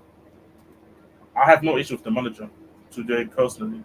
I don't know what people want me to sit here and say about the manager, what he could have done different today. Mm-hmm. I'm seeing stuff like maybe you should have taught the players faster to be a bit more faster in terms of the combination play. Cool. But then who is the combination play there? With Højbjerg? With Lo Celso and shit like that. Like Kulusevski had not a good game today. Son pretty much anonymous because nobody's creating. Brennan been useless today. I'm like, I look at the game today and look like West Ham, I don't think outside the 2 goals haven't done really much in that game where I was actually threatening. I felt we defended quite well, to be honest. Outside the 2 goals, I felt like we kept the ball somewhat nice. At times we were foolish with the ball. But overall, I think the only people on that pitch today that I can say were poor were the attackers. I felt like the attackers for me is what, and also maybe if you want to blame some of the creative output to the players who are supposed to be more creative in this team, if you want to blame them guys, then fair enough, it's cool. But I've seen people trying to shit on Ben Davis. I've seen people trying to shit on the dog, even though he made a mistake. I've seen people trying to shit on Basuma. I mean, even Højbjerg. I don't think Højbjerg was great at all today. But I'm like, I'm not looking for Højbjerg to create. I'm not looking for Højbjerg to score. Because again, we can talk about how Ange should have done this in terms of the build-up. Did Ange told all these attackers to go and miss these chances at 1-0 up at halftime? Did he tell all these attackers to go? Did he tell Richarlison to not know how to do a header? A free header in the box where it could have been 2-1, and then straight away afterwards. That's just Richarlison for you, though. Yeah, 100%. But I was caught all sorts of things because I said Richarlison should have never been signed, but that's for another day. I mean, actually, that's not for another day. I'm not be talking about because I was actually getting generally abused for actually being Richarlison out on day one, like when we signed the commander. But now, man, he has groin pains. He had that mental health shit. Now the guy's just goddamn awful, bro. I kept telling people that, and see, football is a fine game of margins. Look what happened. Not taking all the chances. West Ham getting their 2 chances. Whether they're jammy or not, they got the chances in the end of the day and won the game. I can't really sit here and say how West Ham didn't deserve to win. There's no such thing of deserve to win and stuff like that when you play like that today. I'll be honest. And this is probably one of the reasons why I always kept saying to the Spurs fans in the chat maybe, or when I saw on social media debating about we can challenge for the league title and shit like that. No. I kept saying this. I kept saying every time, look at the squad that we have. I was told, yo, Jess, write that little social apology form. For what? For 2 games. For 2 games, people were telling me I have to I give out an apology to the social. I was told that, yo, you have to give Gil the chances. Why do I have to give guys who've been at the football club for so long chances? Let's keep it 100, bro. Like, these guys are just not that good. I can talk about, like, the fact that the fact for me is that first 11 already surprised me a lot. The first 11 when everybody's full surprised me a lot in terms of how they performed at the beginning of the season. And I feel like if they would still be all healthy, or mostly, well, there are a couple of guys back, but if, let's say, Madison was injured, I could have lifted him. Because I think people don't understand how important he is to the system. Bentancur comes back, looks like 80% for us, and you can see the immediate upgrade in terms of just the class on the pitch. These are just players that we need back on the pitch. Like, don't get it twisted. 1 point out of possible 15 in the last 5 points. It's not great. Based on form, we're currently the worst team in the league right now. And from what I saw on the table. And it's not good. I've seen rival fans trying to dunk on and I've seen all sorts of things saying imposter confidence and shit like that. I'm not going to sit here and defend the manager for that because there is not good enough. But then at the same time, I can sit here and tell you that I don't rate a lot of this team. I just don't. Never did. I always tell you about certain guys that I just never have crazy faith in. If they play well, cool. But if I would be very shocked if they can do that for at least a year, let alone 6 months. So it's like we lost the game, and I'm like, I keep the step. Newcastle next at home. Have to go and get a result. Start seeing results. But this is the one, because this is one thing I was actually going into. That now I'm seeing people on my timeline, or actually there was not a timeline because I have a lot of Spurs fans on my timeline muted actually from last season. Contextualism. There was a space. They are the contextuals. there was a space obviously they were talking about certain things, and I've seen even under comments now, Spurs fans trying to I don't know, and just that we should this guy is gonna sack himself by December and shit like that. I'm like, go on that. But do we not all want a manager? Didn't mostly of the fan base wanted a manager who taught man not only in terms of change of style, in terms of how he plays football, but also just give the guy time to build something. Like I don't know what people expect in terms of I don't know what people expect us to be like, and I feel like what didn't help is the fact that we had that amazing start to the season because people maybe they did overrate the team. It was getting too giddy. I said already, if we get a Europa League, I'm happy. Like we could finish 6th and get a Europa League in case 5th is Champions League, and I would be still happy. Because I feel like a lot of people just getting just giddy about this team and think, just emotions clouding their feelings about how good this team really is. I keep trying to say, man, but I guess people have to start feeling the pain until they can really understand how bad some of these guys are. And I said I think on the last time pod, guys want to see certain guys. Guys want new players in. Certain guys have to leave the football club. We have too many players in the squad. Way too many in the registration. So unless you want us to sign bare 18, 19-year-olds, which I don't, some of these guys that you guys keep defending, like yourselves or Brian Gill, Fuck Hoiberg, Oliver Skip, like these guys have to leave. That's just the reality for me personally. So it's like I'm really just not that pissed. Like this is the time where if you have to hold the smoke, we have to hold the smoke. Because when we were doing well, I saw a lot of Spurs fans giving hella smoke and moving way differently. I was like, I don't know about that, but go ahead. Because if it comes back to backfire us, I'm not gonna be there to defend you because I ain't on the shit, bro. Like, I'll be honest. Like I talk my shit when I feel like I can talk my shit. Literally yesterday, and we haven't even played yet, and I took advantage of Chelsea. I mean, either way, if it was Chelsea or Man United, I would have still gone crazy. It's just annoying that we just dropping all these points, and you can see how much burden we already put to James Maddison in terms of how important he is to our play. And I saw an article today about how if Harry Kane was there, we probably would. You can tell his presence is gone. I mean, no fucking shit, Sherlock.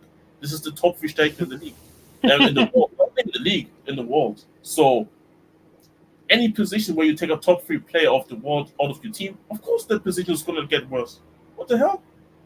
So it's like, but you know what? I'm happy that Kane is not here because if Kane was here, he would have out here scored a winner, or he would have done us out today. And nobody's going to talk about how bad the attack was today. Nobody's going to talk about how the midfield couldn't create today. Like, Paul, I have to applaud you, my brother, because I can't lie. I didn't thought you can play in the back 4 if I really want to be honest. But he generally out there looking like trying his best to. He was looking out there trying his best for us to go and get the result today. But I don't know where Kuna was today. Brendan wasn't there today. I mean, Son, I had conversations already about Son and how I feel. Like, and man, when he moved to the right wing, to the wing, was the exact reason why I always kept saying, Son's that left wing gimmick has to stop. The guy is not a left winger anymore, and people want him to see in the wing now because they don't think he has the certain traits that a striker has. Cool. And I think Son came off obviously with a knock, if I'm not mistaken. Yeah, he was right. Jeez. I hope he's injured because now I want to see Richarlison up top. You know, guys want to have the same energy. Now I want to see you guys. I want to see how you guys feel now with Richarlison up top, and then tell me again, oh, why is Son playing striker? Okay, I want to see Richarlison up top now. Because I'm not. I'm pissed. Yes, don't even dare fix your mouth to lie and say you're not. That's definitely pain. I'll be honest, because these guys, it's just this fan base. They just pick and choose who they want to go after next. After the Chelsea game, I've seen Tottenham fans, a lot of them say we have to sell Romero. Ironically, it comes back immediately. One of our better players, surprise, performed well for us. Surprise, man. But apparently, he has to get sold. I'm seeing now people trying to get it on Bissouma. I don't know what Bissouma did today. Maybe it's because Bissouma's black. I don't know. But apparently he was. Bissouma wasn't bad today. Yeah, Bissouma wasn't bad today. I don't know where people are getting at. He did what he was expecting to do. Unless you are Declan Rice stand and you want our DM to be a goal score on DM, please don't ask about my DM needing to help the attack out, scoring goals. We have the chance. Sounds familiar. That argument all too don't well. ask.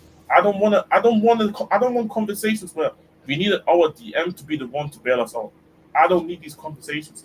I really don't, because when the attacker's not doing their jobs, like shit, just give us at least twice of what I've seen yesterday, and we probably would have scored more today. But again, some of these guys getting rated more than I believe that. I think a lot of these guys are just all rated by our fan base because they just think that in their silly minds they think like, they surely can't be this bad because somewhere else they play well. Maybe there's just not good enough here. Maybe it's just not working out at the football club. That's what this will say. Like, for me, there's just more narratives that I'm not really mad at currently what's going on in the football club. Currently what's going on in the football club, I'm not really mad. Obviously, January window, we will see if Ange gets back. But I'll be honest, I'm only seeing maximum two January signing at the maximum, and I don't know who it's going to be. And I know how this is going to go. Spurs fans are going to go overly critical over something that they know for what we are. We're not a football club. We're not going like Chelsea or where we're just going to spend 100 million in one January window. We're not going to do that. So now Spurs fans are going to make themselves unrealistic targets for January, trying to dream too big with some of the signings that we're trying to do. And then all of a sudden, we're going to have this whole situation of, we should have done this, we should have done that. Man, these guys been here for how many years at the football club now, and you guys still haven't smelled the club coffee? It's like asking a former hoe to stop being a hoe. Like she can change. She can change, but don't be surprised if she can change, bro. Of course, she can change, but don't be surprised if there's repeated offenses happening. Yeah, that's true. It depends how much of a hoe she was. But yeah, hoes can change. But Levy is one of the hosts of the hosts, bro. Like one of the biggest out there. He's one of the hosts of the hosts. I know some hosts. I know some hosts, man. Hosts who turn their life around. I think in the morning I saw a tweet about how I've seen OnlyFans teachers now. I said, damn, I remember them days where hosts used to have class. It's crazy. But it's crazy. But you see OnlyFans teachers. But then again, being on OnlyFans, you're not a hoe. I wouldn't call you a hoe. I'm sorry, like I'm sorry, bro. I'm sorry, like when I see some of these things that they do, we don't call adult workers hoes. I mean, for me, fuck with this. We don't call adult stars. We don't call adult stars hoes. We don't. Hey, but it depends. If you want to be respectful, if you want to be respectful, then maybe. But I'm seeing some of the content you can get on free. I'm seeing some of these OnlyFans literally don't pay no shit, and I'm seeing titties on my timeline. And I'm not saying I have any issues. I'm saying no, but that can be classed as like whole activity. There's a difference. You know what I'm saying? In that you might partake in whole activity. Hey, listen, no disrespect to hoes. I love me some hoes. Bro, like, hey, come on, man. Let's go. I mean, shout out to hoes, man. Like, boats and hoes. Carlson is a whole ass nigga, but that's another thing. But yeah. Like you can partake, like I said, a female can partake in whole activities, but don't necessarily make her a hoe. Like I said, again, this is maybe my preference. Like I ain't trying to see my girl be on whole behavior from like. I hear you. Anyway, if you're on your knees sucking dick at a street corner, that's pretty whole activity. That's the extreme. You know what I'm saying? And I'm just saying. Wait. Is it your man's dick? Is it random? You know what I'm saying? Are you being paid for this? Like, what's going on? I mean, some of them don't really care for. What are we doing? You know how do we get from this from discussing? Anyway, yeah, that's what I'm saying. Listen, we're comparing home managers with real hoes. Nah, because we are like that's what I'm saying. Because if your girl sucks your dick outside, that don't make her a hoe. I'm like, again, it depends what you really about. Which means she's willing to travel anyways, for I work. don't kind of. No. I'm saying if it's your woman, so say you're out with your girl. Like, If it's my woman, if it's my woman, that's make Yeah, that's my woman. Yeah. No, but I'm saying I'm talking about here random ones all here moving like they. Oh yeah, they, that's crazy. You know what I'm saying? One of them is our manager. Yeah.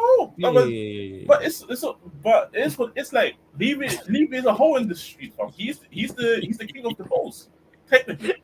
But She belongs to the streets. But 100% show to future. But She belongs to the street. But yeah. But this is what I'm saying. Our fan base, yeah. Our fan base keeps. Sorry, I'm just myself. Carry on, Jez. I'm sorry, but I'm sorry. Our fan base get all the time angered over repeated things that the ownership does, and then they want to do this little leave your protests, leave it this, leave it that. Like, bro, like those guys on Twitter, they do that. They have like this purple and gold. I call them Kuzma Twitter.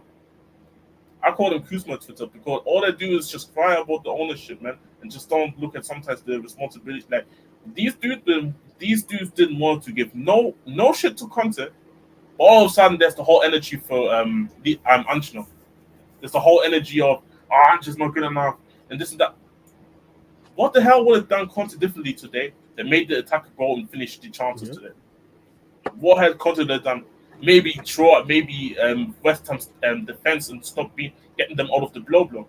But then shit, we probably wouldn't be able to string together 1-2 passes because Conte doesn't know what passing patterns are. Like he doesn't know what it is.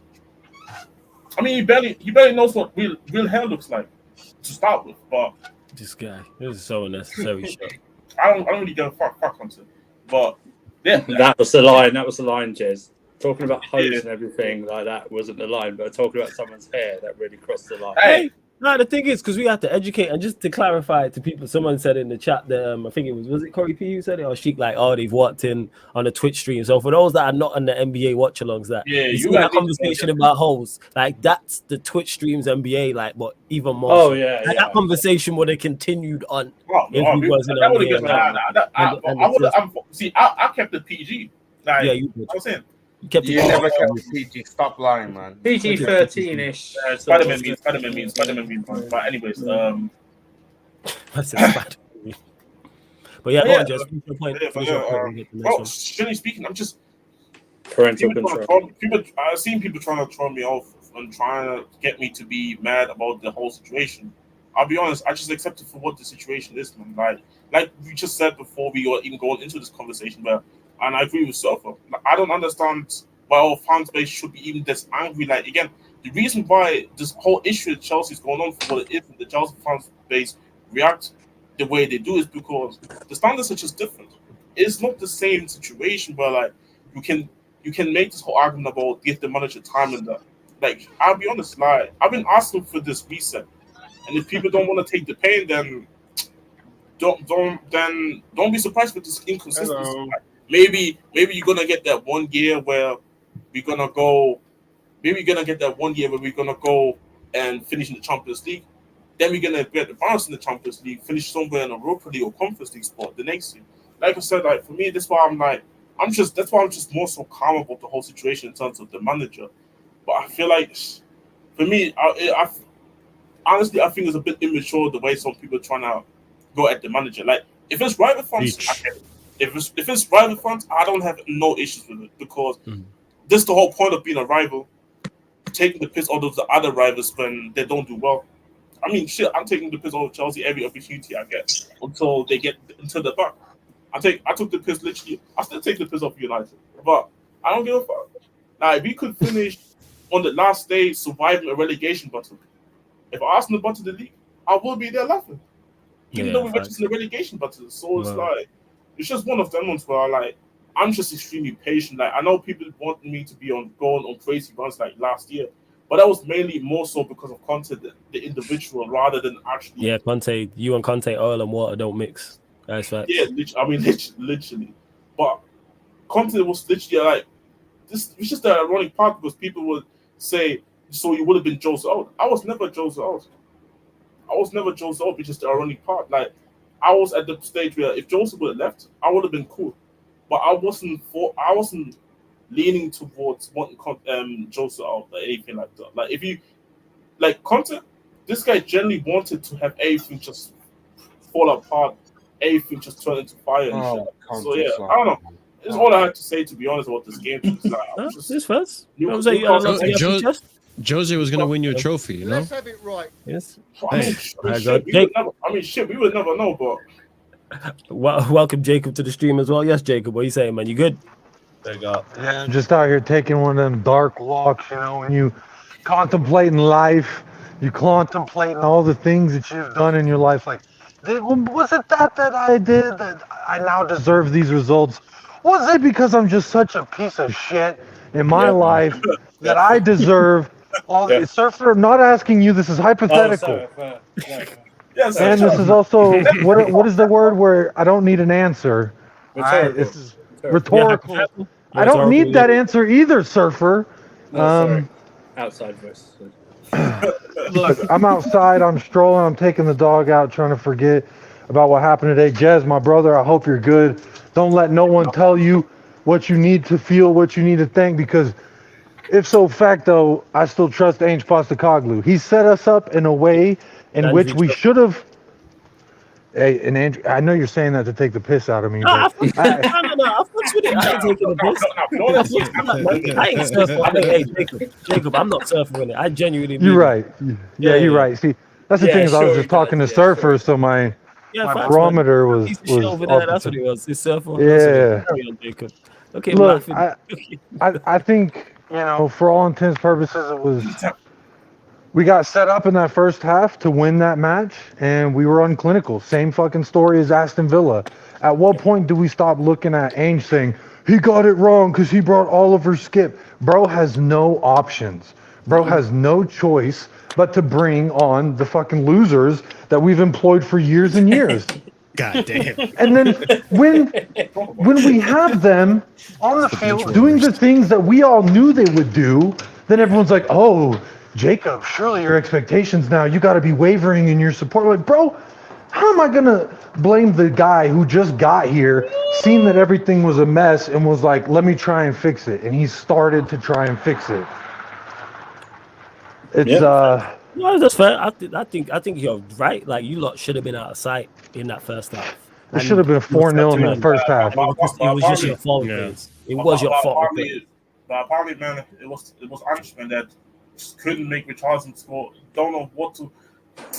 I said already. I'll eat Hattie up. Please, man. Like this is a proposal. I'm on my knees. Pause. I'm on my knees. I need you guys to come in January. Take him for 1 pound. I beg. Get this guy out of my football club. Like generally speaking, and it's mad to me that it took that long. That some people are actually fed up. Like I saw shout out to Tobes. I saw him today turning on Richarlison. Mate. Are you serious?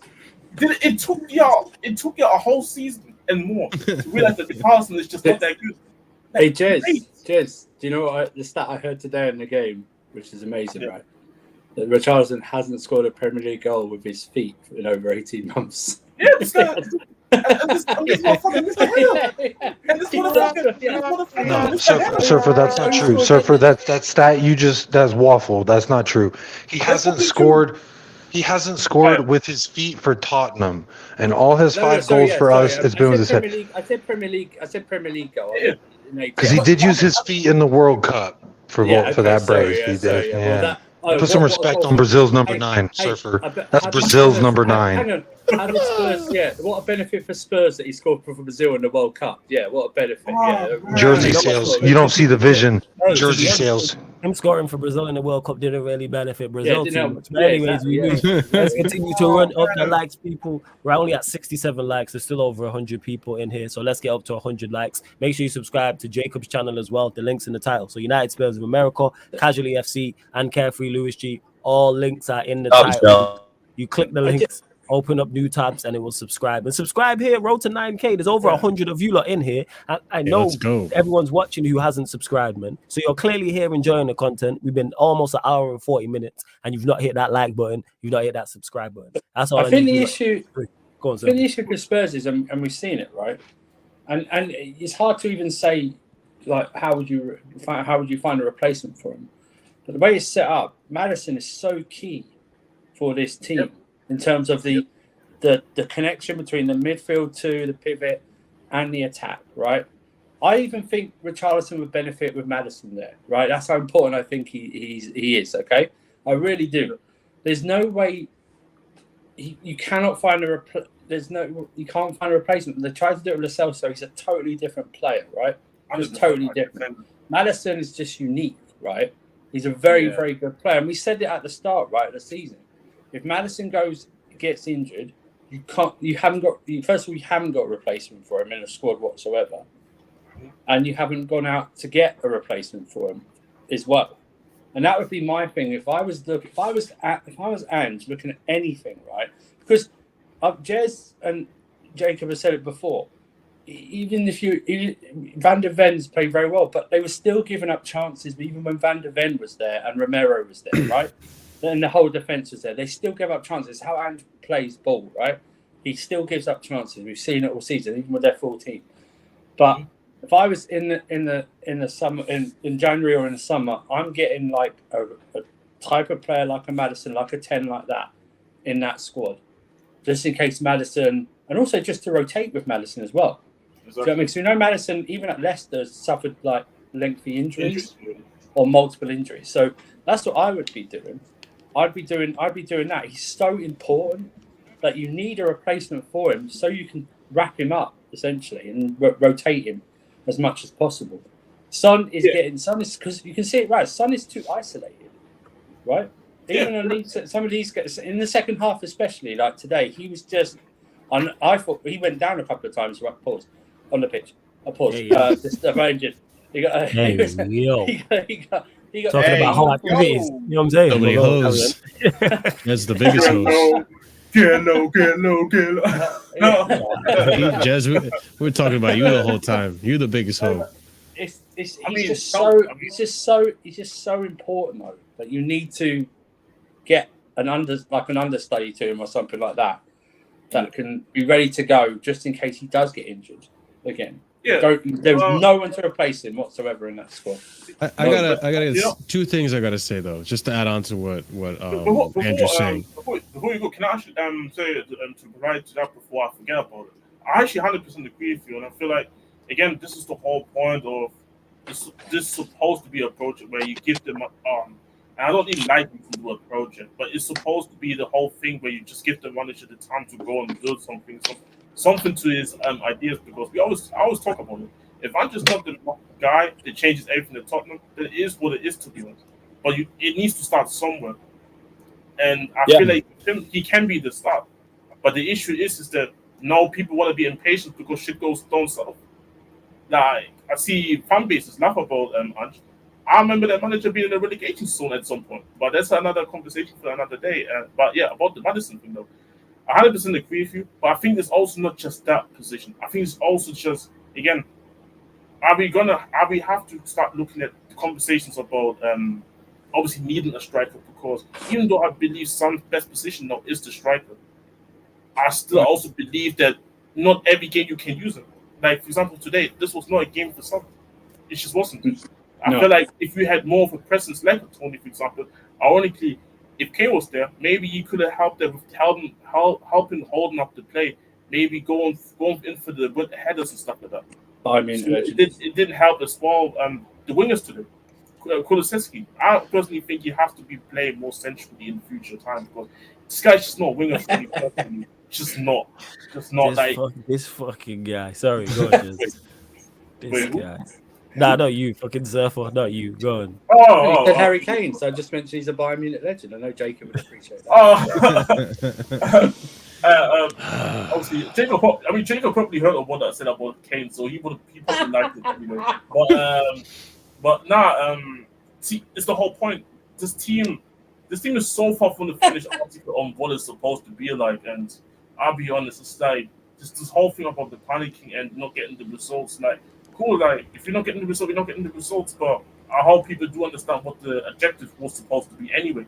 The objective wasn't to be in the title race in the first season, or even be in the Champions League conversations. Like, let's be honest.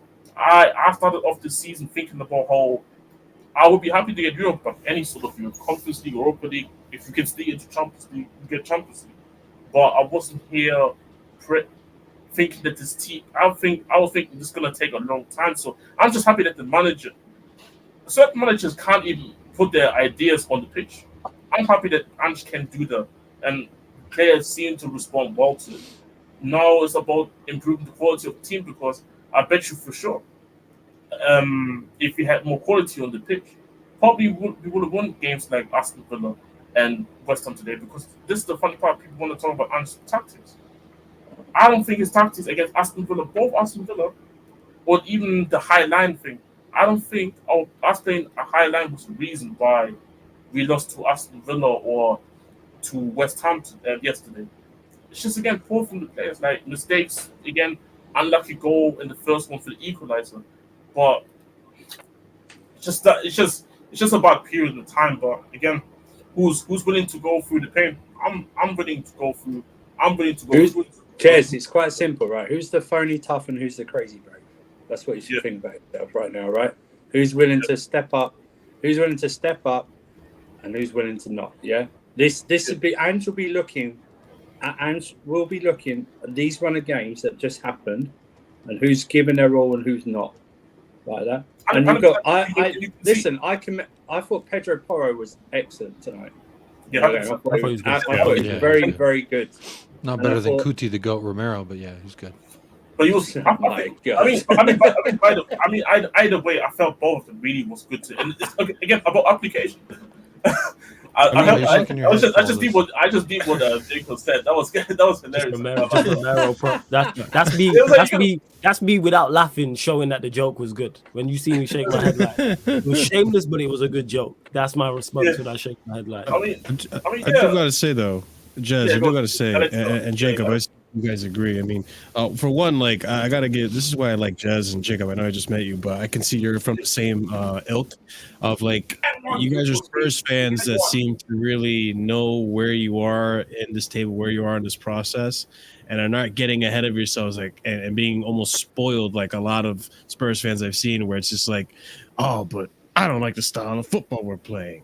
This whole park the bus, like the Mourinho complex that I saw. And I'm like, dude, this guy's about to win you a trophy. Why are you complaining? You can't. He got us there, yeah. Beggars can't be choosers. But I was going to say, you guys were talking about Madison and finding a replacement. This isn't banter. I genuinely think in January, there's a possibility you guys should probably go for Conor Gallagher. I think he would serve that. He would serve your team well. You can go ahead and pick up Boyd here, get him a Charlison. You'll be all right too. You can play this game.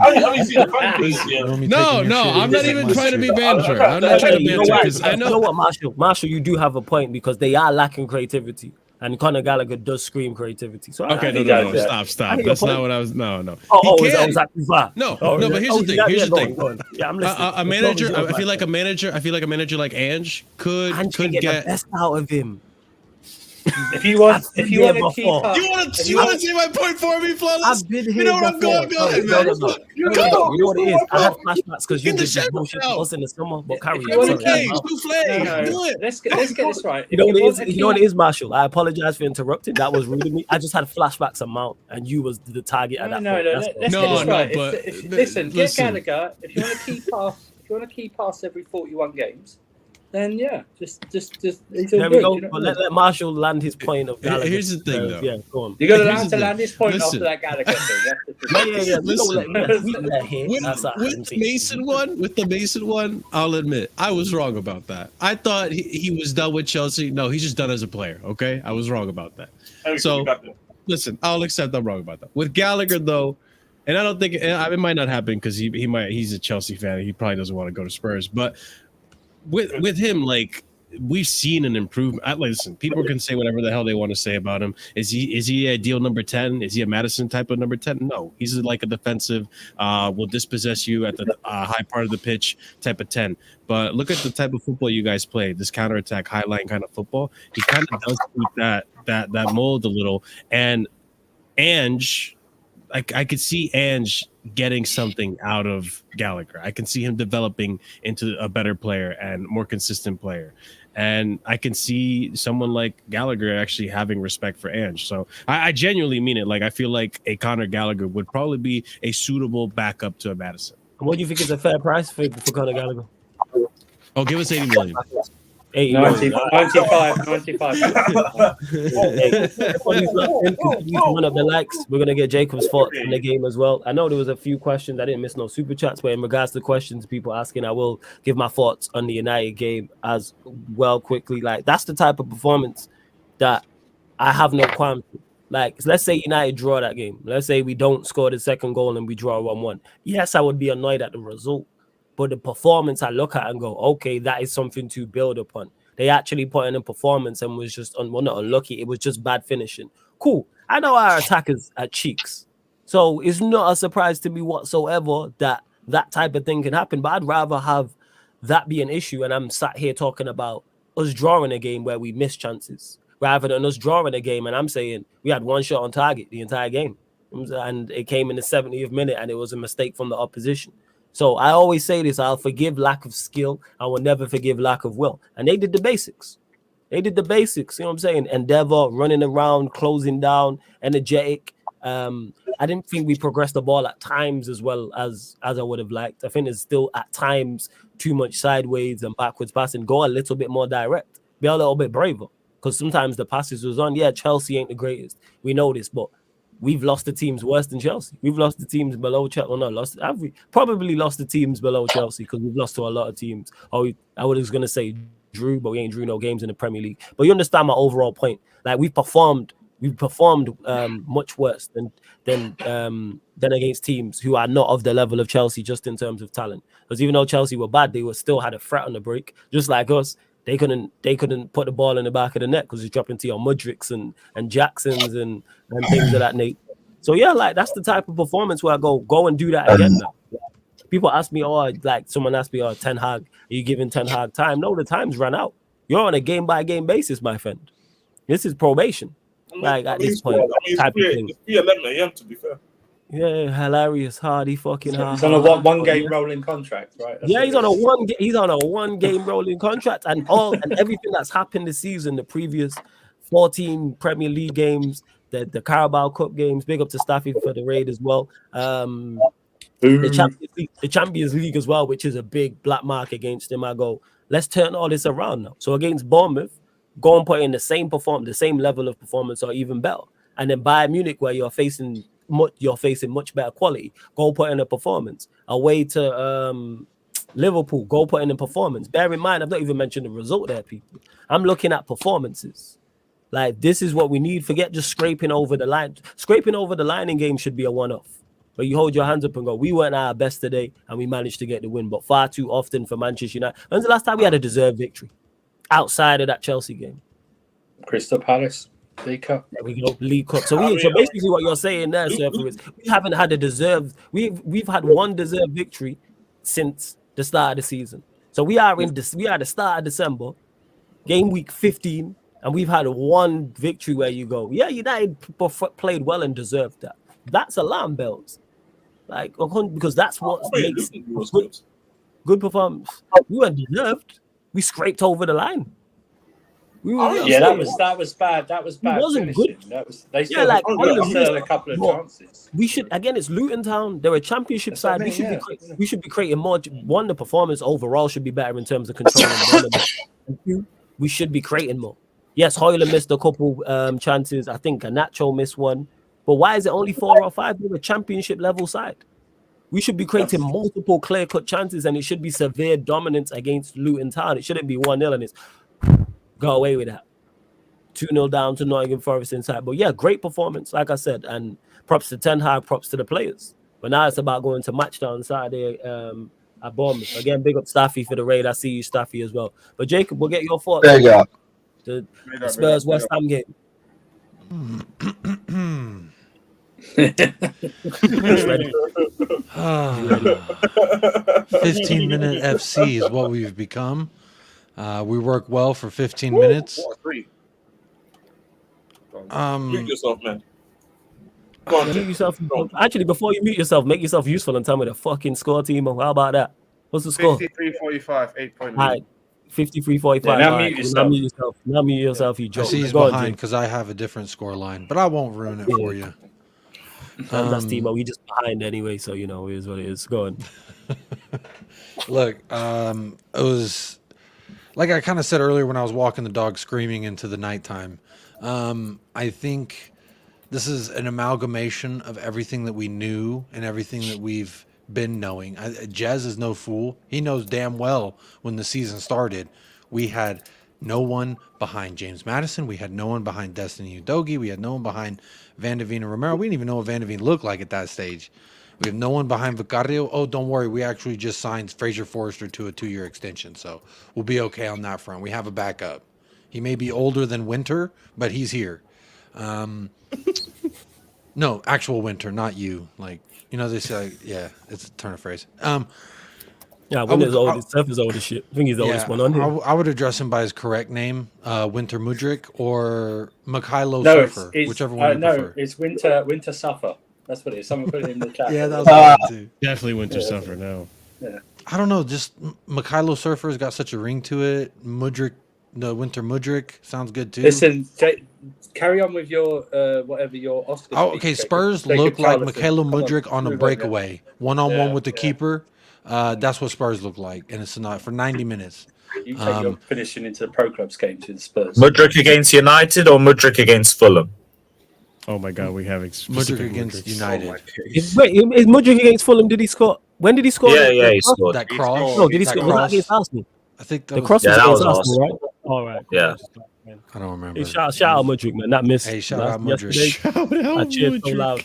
Shout out Mudryk, man, for that miss. mean, that was beautiful. I just hope whenever I decide to get my neck tatted up that, you know, I just use like a shiny blue butterfly. That really encapsulates how I feel.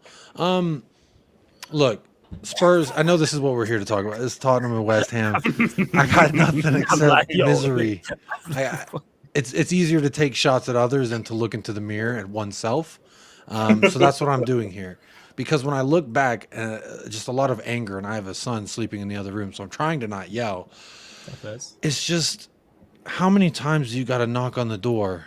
You're just knocking. We're just knocking. 6 shots on target in the first half, 1 goal. It's not good enough. I mean, we normally double our goals per shots on target. Crystal Palace, we had 1 shot on target, and we had 2 goals. Where did that go? But again, I think our form in the first 10 matches or so, those results, I think, kind of papered over the cracks in which we all knew were there. But I think some people like myself were just enjoying the moment and not really thinking about the flaws. We were like, bro, we got Age Postacoglu. I love the song. I'll sing it still. I love me some Age Postacoglu. Y'all know the song. Oh, yeah, I'll wake my son up. I don't give a fuck. But Hey. Sorry, yeah, I do care. I don't know. We condone a lot of things on here. Being a bad father is Yeah, you're right. Let me take that one back. Let me take that. Should we draw the line? You know what I'm saying? But we draw the line. Let me take that one back. He does need to get some sleep. That's my fault. Who knows, man? Maybe some fathers weren't around, man, here in the chat, but who else, man? Yeah, but that's why we're trying to make sure fathers are around in their child's lives. Number one and number 2, you shouldn't wake them up when they're sleeping. That's all. You're right. If you're watching and you want to be a home, you know what I'm saying, and your wife, DM Jez, you know what I'm saying, to any females watching. Shout Jez. Hey, listen, the youth at Chelsea could use some fathers like Jacob, man. They need some more tough love. Pussies at Chelsea. Continue. Pussies at Chelsea. Yeah. Bunch of look. When I struggle with the words when I see Ben Davies on the sheet. 3 years ago, I was saying, if I have to watch Ben Davies play for my club again, I'm going to take spoons to my eyes and just pop them out. because I don't want to watch it. I'd rather have my eyes dangling looking at the floor than watching Ben Davies play for my club again. But here we are. Fast forward 10 years later, we're still watching Ben Davies play for my club. And how is it in a world in which my best option at left side at any fucking position is Ben Davies? Granted, the captain of Wales, he did lock down Haaland last week. Shout out also Brazil's number 2. Let me lend the question for you. Calf who is my question for the panel. Calf who? Because Emerson Royale, when he wears that number 2, I'm just like, I don't know who that guy was. Because right now I'm just looking at greatness. And when I look at Emerson Royale and Ben Davies lock up Erling You said that with a Haaland. straight face. Fairs. Hell yeah. Right, that. They don't give him the number 2 for a reason. Like if you look at the Chronicles of Probably Time, do because he plays right back. No, they would give him 12. That's what he wore last time he had a Brazil call up. You absolute fraud. No, that's his usual rating is 1 to 2. So or 12 because you're the backup right back. It makes sense. You have number 2 as the right back and number 12 as the. That's why I give my Football Manager. That's why I give my backup right back. He gets the number 12 shirt. That's old school as hell. Yeah, fam. Because I'm old school. That's why. I have one. You're like, okay, fair enough. Yeah. Fuck you, Jess. Go on, carry on, Jacob. This guy's a dick, yo. This guy. I'd hit me with the damn. I have another question. You know, the guy whom I've often referred to as just a lesser. He's on the same correlation scale as a Declan Rice, but just to a lesser degree. Like if the scale, you know, the values are up here, his values would be here, but the correlations on said graph correlate. So Spicy Højbjerg, aka Declan Rice, excuse me, Højbjerg. Let me talk about Højbjerg. Højbjerg. He's just a spicy Declan Rice. Prove me wrong, anybody. I'm fucking waiting. No one can. No one will. Flavor. Until I find he's that Thai level 5 spice. You know what I mean? But all I'm saying is, who? Talk about who? Højbjerg is spicy Declan Rice. No, I said Declan Rice is a spicy Højbjerg. Oh, Declan Rice spicy. Yeah. See, like if Højbjerg is a regular chicken sandwich, Højbjerg is a spicy chicken sandwich. You know what I mean? Same fucking thing, just different seasoning. So, look, I thought he did his best impression of. You ever seen those infomercials? Y'all in America may know this, but there's a thing called Life Alert. When you're an old bastard and you can't stand on your own and you fall over, you click a little button on the wall. It says, "Help! I've fallen and can't get up." This was Højbjerg in the final third. He fell. He couldn't get up. And there was no one, like, bro was just trying to cross the ball. I'm a fucking goalkeeper, and I can cross a ball in the move. Yeah, that was a joke. With the Life Alert thing, don't they have it attached to them? Because if it's on the wall, they're probably not going to be able to reach. They wear like a necklace. Oh, it's a necklace. That's a button on a necklace. That's what you're right. I didn't want to interrupt, but like a dog tag. You know? Yeah, it makes no sense. Yeah, like a bracelet. Yeah, push if you're in trouble. Yeah. Call my handler if you see me on the street. It makes no sense for it, you know what I'm saying, to be on the wall if they fall. No, it doesn't make no sense. I just think in the commercial, I visually remember the bitch falling over and she's like, grabbing at the wall, and like I think she smashed a button on the way down. But look, much like the granny in the commercial for Life Alert, that was Højbjerg in the final third. And then if it wasn't Højbjerg falling over in the final third, it was literally 5 to 6 different Tottenham Hotspur players just standing there saying, "You could pass it to me if you want, but I'm not fucking running. You want me over there? No. You want me you want me to make a run in behind? No. We're all just going to stand here in the final third and pass the ball to each other." It just looked like such undecisive, no decision making, just pass the ball around and hopefully someone will allow you to. I don't know what the fuck that was, honestly. It reminds me of Villa, but like more passing and just as much clinical effectiveness. I think a part of it is because 700 something fucking passes for what? I think the problem comes down to the fact that I think that's one of the criticisms I saw, and I actually heard it as well to a degree that maybe it was a bit too passive when we wasn't in their final third, because we had the ball a lot there. And I felt like maybe there should be more incisive, more quicker passing. But then the same argument I can say some of the players are maybe just not incapable of doing the quick combination play. This is where James Maddison and the Bentancur would have been so much. The difference, you would have seen the difference today if them two would have been there in terms of being able to change up the tempo. Even Sarr, like, I think people massively don't give him credit for his technical ability. Hence why when I saw people saying that maybe at times we should try and play a Lo Celso Maddison midfield when we play in a low block. I still don't really hear it because, again, like Madison's great offensively, but when you go even check his defensive numbers, like in contribution, like he's not the horrible defensively, but then again, this is not his job, and you can see in his numbers that in this team he has the freedom where he doesn't have to do as much.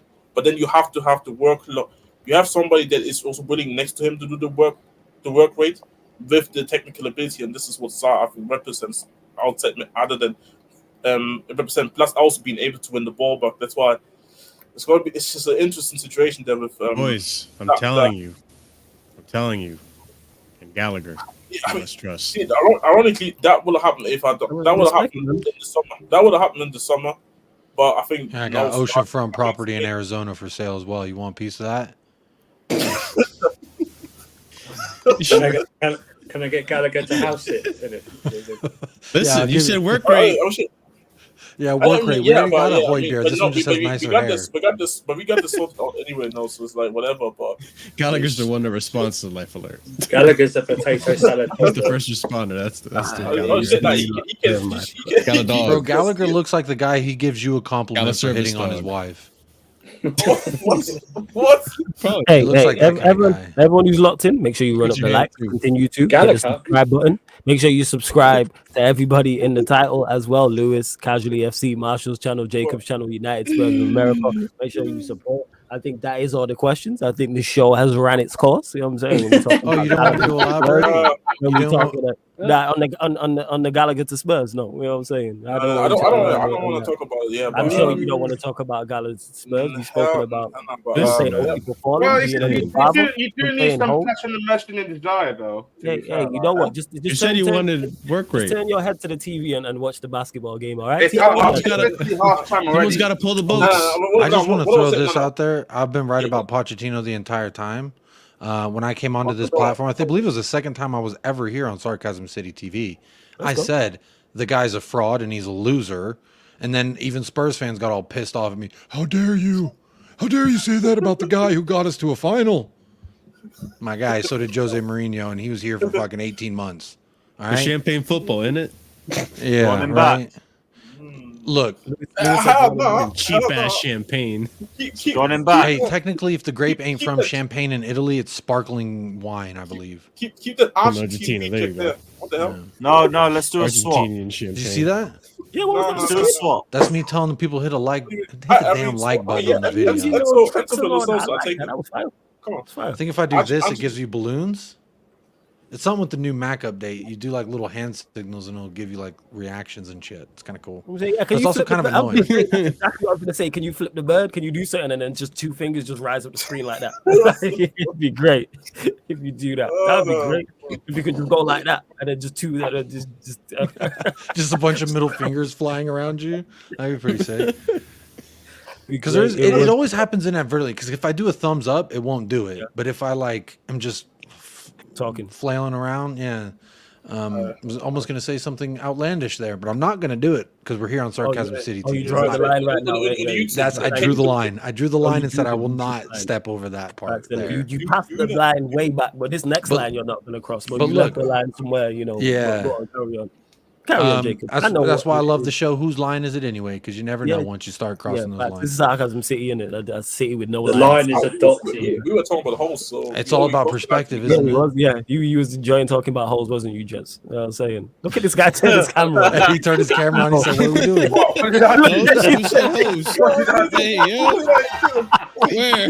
Where? This guy heard holes and turned his camera on, put his face in the camera, smiling. You know what I'm saying? He was like, they had teeth in them.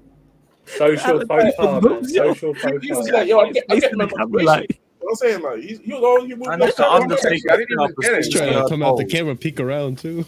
You're so thirsty, bro. What are you looking for? Jumped out of nowhere like Prime Shawn Michaels, bro. Real quick. Yeah, go on. Also, on the Pochettino thing.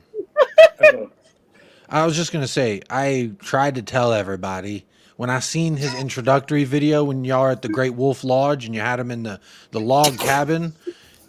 Look at the tracksuit. Why didn't he go a size up first and foremost? Like as a man, when you start putting on a little bit, you got to come to the realization it's time to stop wearing a medium and go a little bit to a large, maybe the XL. I'm a double XL kind of guy myself, so I'm just gonna say skin tight. Not going to make the best decisions when you deprive your brain of oxygen. It's just a scientific fact. Secondly, what I would say about Pochettino in his introductory video, why was he handcuffed to the chair? Because if you handcuff your manager to the chair, that's not really sending a positive message, I think. And it's his introductory video. And when I watch it back, he looks like a hostage. And I'm convinced this man is playing double agent. He gets him one good result, so he keeps the job. And then the next week, he'll give you what you've seen. And to me, I watch him and I'm like, I don't know what he's doing anymore. When he was with Spurs, at least there was like a semblance of what he's trying to do. And I just wonder, like, from a Chelsea's fan perspective, you know, y'all are just as long into your project as we are ours. But why is it so much doom and gloom on the blue? Why so much blue is my question. Why so Because he's an idiot. He's an idiot. I think that's pretty emphatic. Right. Jacob's right. Yeah, and you speaking here, apart from Timo, every other Chelsea fan on the panel is Ho! So, Ho! He's a fraud. He's a catfish. He's a fantasy. He doesn't exist. He's an imagery. He doesn't exist. Also, if y'all remember, he's like Lavia. He just don't exist. That's a Nah, player. Lavia is just a lifestyle at this point. Dude just disappeared.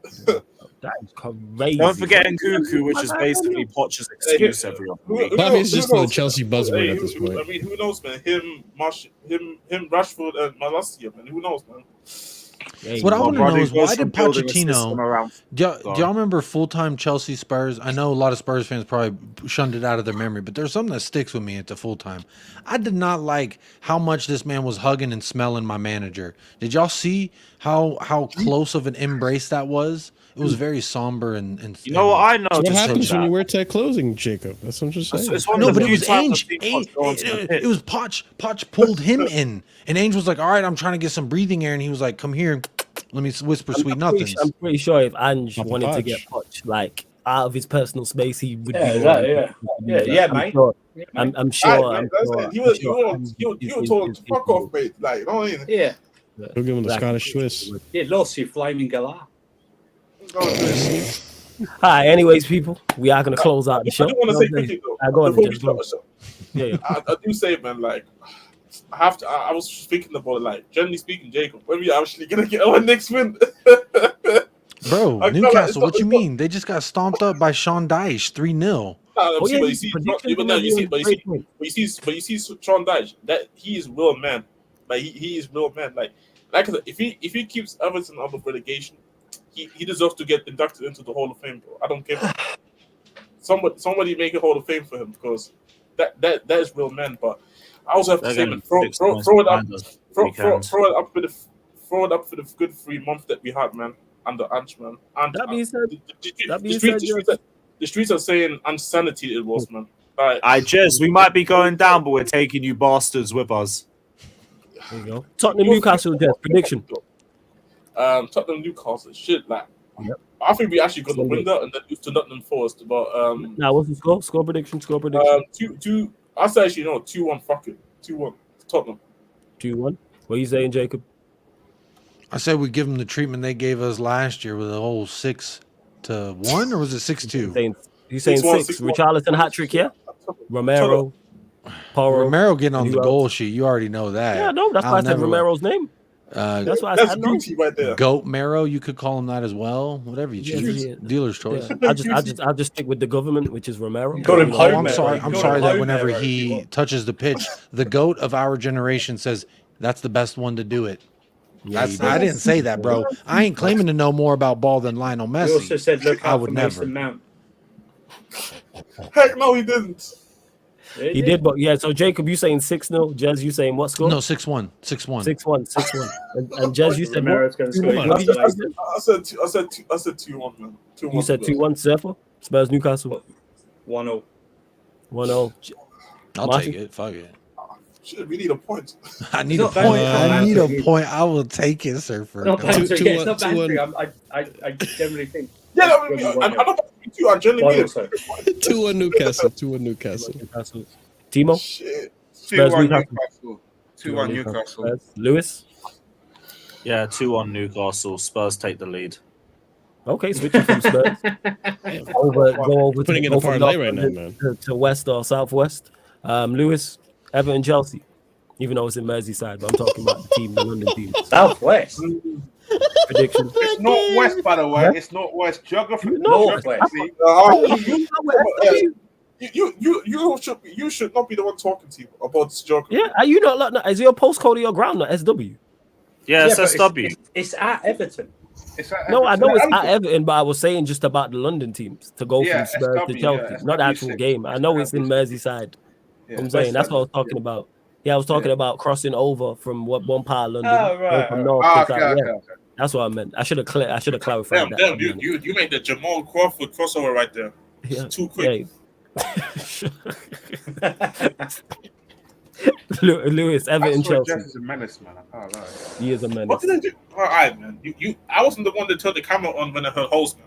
That is facts. That is All right, facts. Sherlock Holmes. Man turned this camera on and looked around. That's the funniest shit about it. But yeah, Lewis, Everton, Chelsea. I'm just saying 1-0 Chelsea because I refuse to predict my team to lose. But if you ask me where or how the goal is coming, I can't answer that question. That's if you ask me how we're keeping a clean sheet, I can't answer that question. I'm just going to say 1-0, Enzo penalty or Palmer penalty or a Disassi header or something, and just it'll be stinky, whatever. We'll just fucking win. Marshall? Embarrassing piece of shit. Big up. Everton, Chelsea, massive. Big up, Lewis. Every Tell us time. how you feel. Tell us how you feel. Every time. You already know. I feel it's take your cancer back. Lewis, tell us I'm here for cancer. I ain't trying to get cancer back. I'm here for it. We needed to manage to take ours, but we move. Yeah, go on, Marshall. I match Lewis's sentiment, but I'm going to give you what I really think the score is going to be. 2-0 Everton.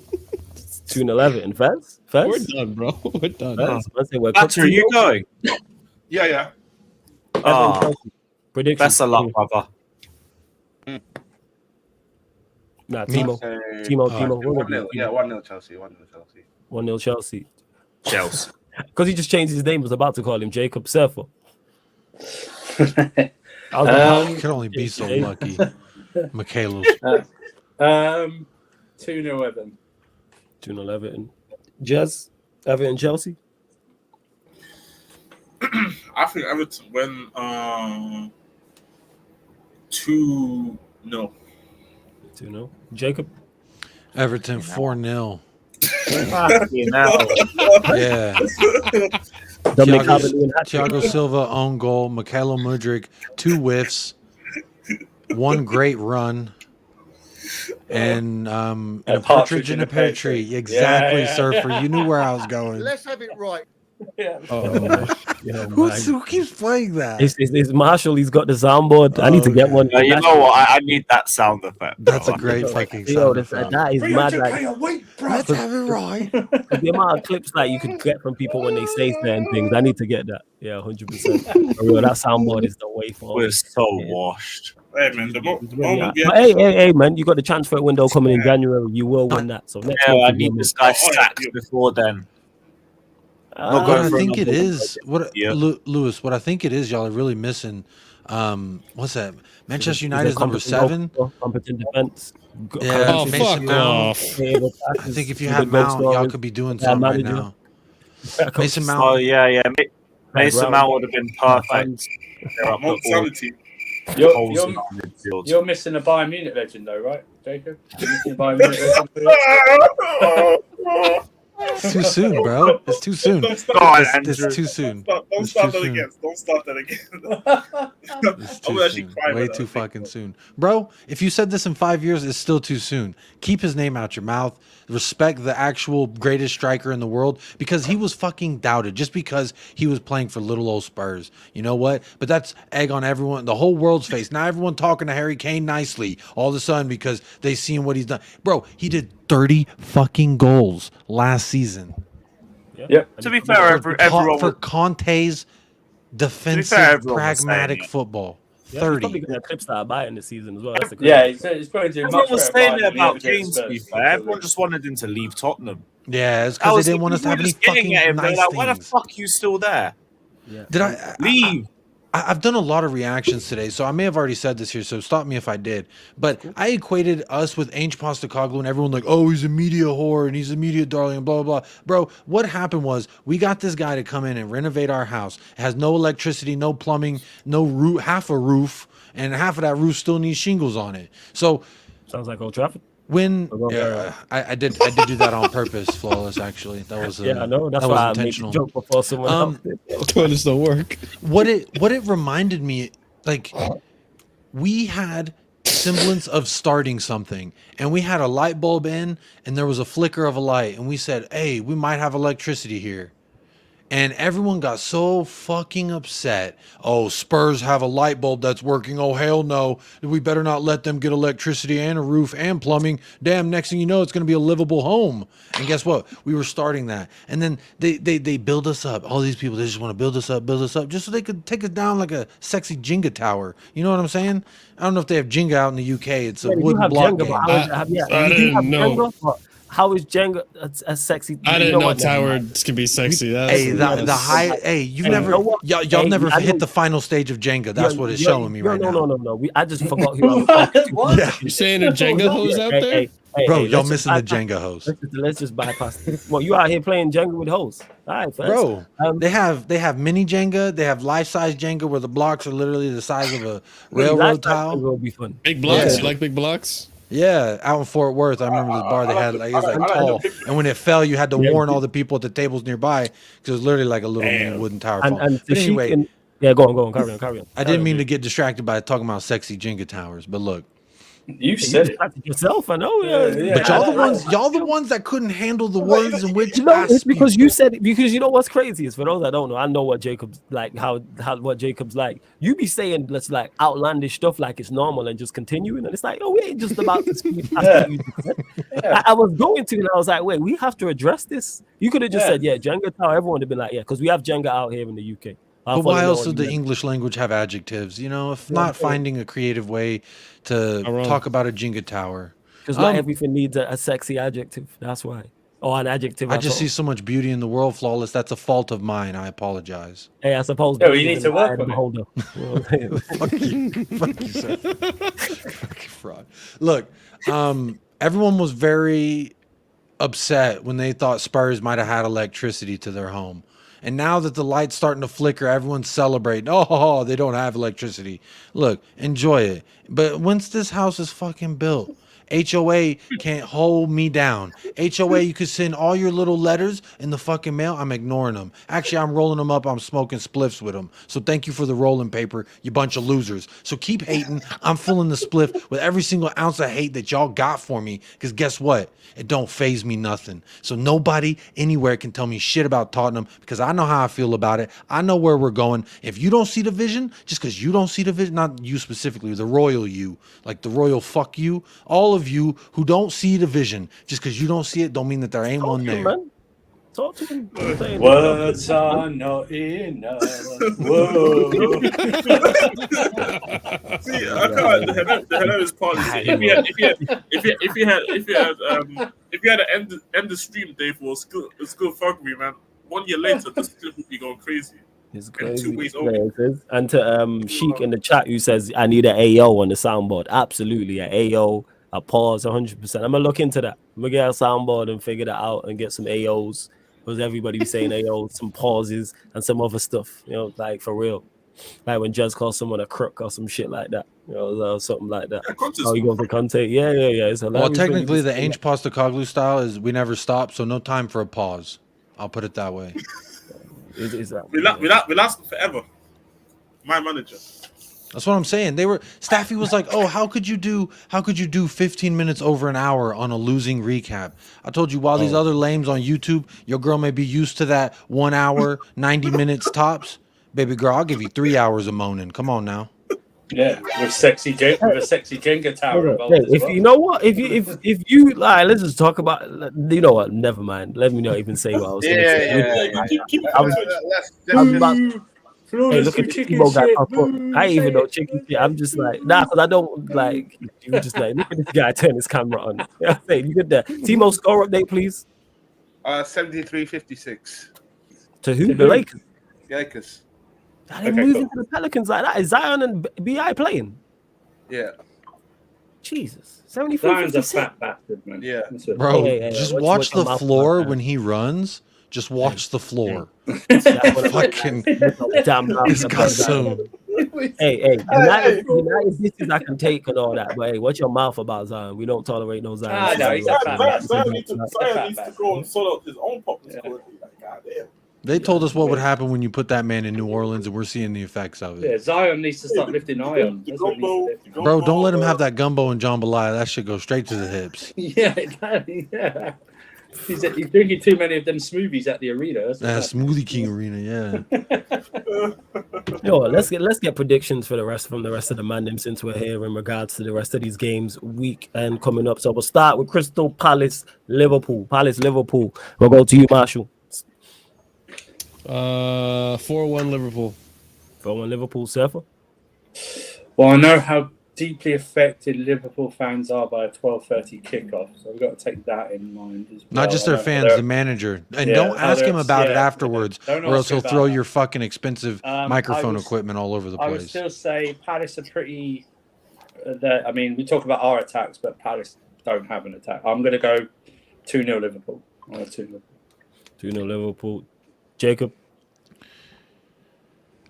Old boy Roy, resurgence begins. The revitalization of Crystal Palace. The mighty Eagles will soar and get a draw versus Liverpool. 1-1 stinkfest. Bunch of losers. See, I see why you got such a great way with words, you know. Man said the Eagles will soar. You get it all the here. way to a draw, yeah. You get stuff from philosophical, you know what I'm saying? Like Eagles soaring and Eagles do tend to soar a lot. He took Fatur's class. That's boys. Yeah, exactly. You took Timo's class of success, the 3 P's, in it. What was it, Timo, again? What were the 3 P's?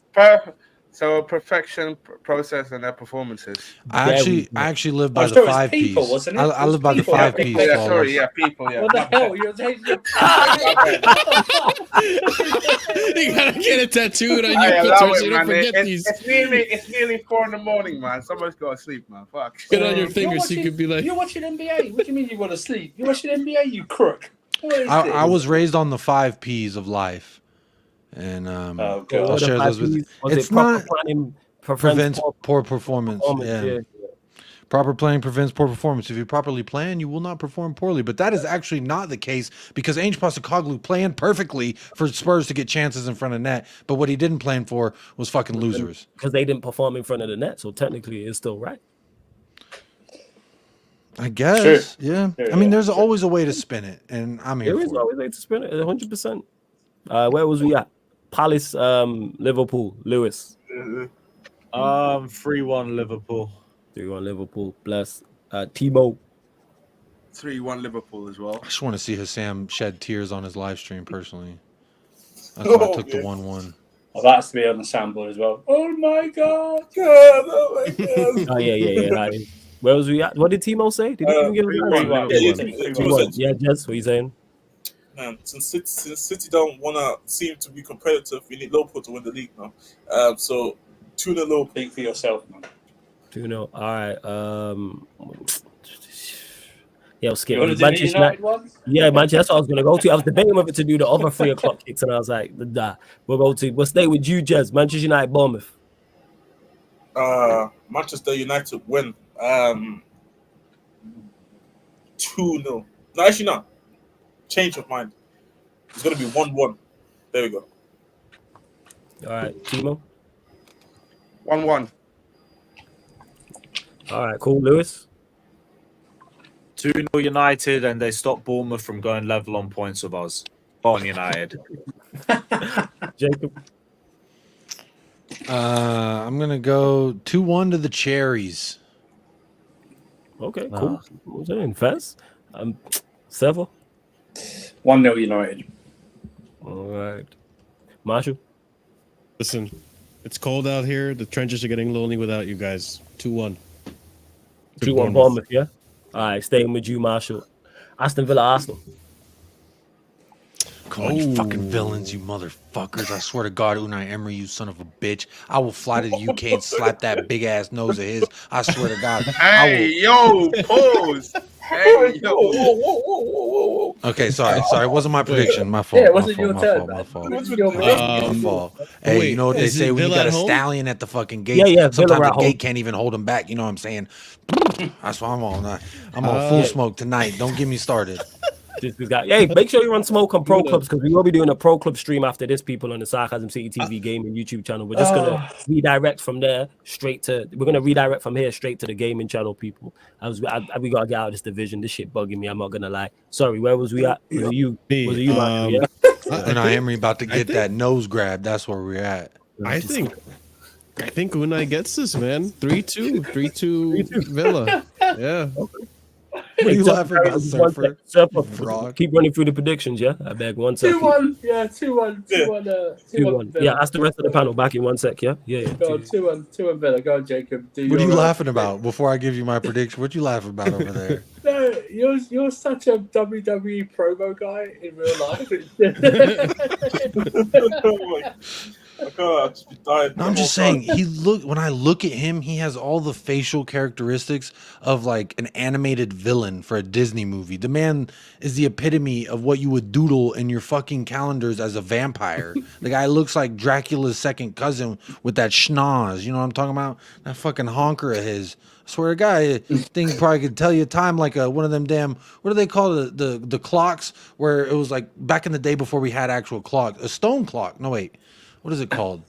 I know. Sundial, oh my God! I don't know what I'm sundial. Yeah. A sundial. Sundial. Yeah, bro got that sundial nose. That's what I was trying to say. But my prediction for the match is good evening, a 2-1 to the evenings. Actually, no, fuck it. 4-0. Aston Villa, you bastards. Do something with it. 7-1. Bring it back. Lewis, 7-1. what do you reckon? No, Lewis? 6-1, bro. Okay. I'm saying we're doing the Newcastle. Villa Arsenal. 3-1 Villa. Okay. Timo? I'd say 2-1 Villa. Leon Bailey. Come on. Okay. Jez? 3-0 Villa. Fuck Arsenal. I didn't know someone could hate Unai Emery's face more than I hate Steve Cooper's face. Not gonna lie. I don't actually hate it. It's more of an appreciation, like the Mount Rushmore. You know, when you look at those faces, it's like, do I like them? No. Do I hate them? Not necessarily. But they're there, and you can talk about them. So there's really only ever one other game to predict. The rest of them stink. We'll do City Luton. So Jez, Luton City. So Jez, what do you reckon? 1-1. I think it's gonna be 1-1, man. I can't lie. That stadium, man. All these teams, man. Small pitch, I'm telling you. Okay. Timo, Luton City. Say 1-0 City. 1-0 City. Is it at Kenny? Is it at the Ken? Yes. Yeah. You better watch your ass, City, when you're at the Ken. Now, not everybody can go to the Ken get full 3 points. Not everybody can go to the Kenny Power Stadium and keep a clean sheet. It's not for everybody. Yes, The fuck yes, up. Let people do a prediction. Go on, Lewis. 6-1 City. Damn. 6-1. Yeah, let's be real. Like, this whole Luton at home. No, Andrew, I hear exactly what you're saying with the WWE promo. I hear Let me it. believe. Let me believe, man. What do I do? I just talk. Let me believe, man. Wow. You sound like Kurt Angle on the mic, man. It's crazy. I'm not gonna lie. I don't know who that is. I don't mean any disrespect. It sounds like a very famous name. I know Batista because he's actually a really good actor. I think he's a good actor. What's your prediction? What's your prediction for this game, Luton City, Jacob? Is it at the Ken? Yes, it's at Luton's ground. Yeah. When you go to Kenilworth Road, look, you have to have a certain type of resiliency. You have to have a certain gumption about you. Now, when I look at some of these fraudulent clubs, some of these fraudulent players, they don't have the mindset, the mentality to go to the Ken Power Stadium and get a result, let alone keep a clean sheet. Now, we're looking at City and their past 4 results winless, looking like Tottenham Hotspur. But guess what? I do, in fact, like them in this match. I'm going to say 1-0 for the Mad Hatters. Okay. So Sam's asking you to check your WhatsApp, apparently, for something. So. Oh, let me see that. And then asking me if I agree. Tony Bloom hired this guy, man. I'm tempted to go through the rest of the fixtures just to give Jacob the chance just to go through the rest of them. Listen to your brother. Look here, brother. It takes a certain type of man to get them into the Kenilworth Road. Get yourself that clean sheet. Sam said, has anyone ever told you you look like Trevor from GTA? Isn't that the fucking meth head? Yes. Isn't that the guy who's like... What a fraud. Hey, yo! Sam, anyone ever tell you look like a lollipop that gets dropped on a rug and you pick it up and it's covered in dog hair?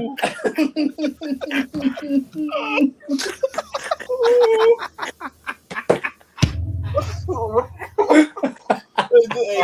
my! Okay. It's getting too hot here. Hey, where's the host? The host needs to be here.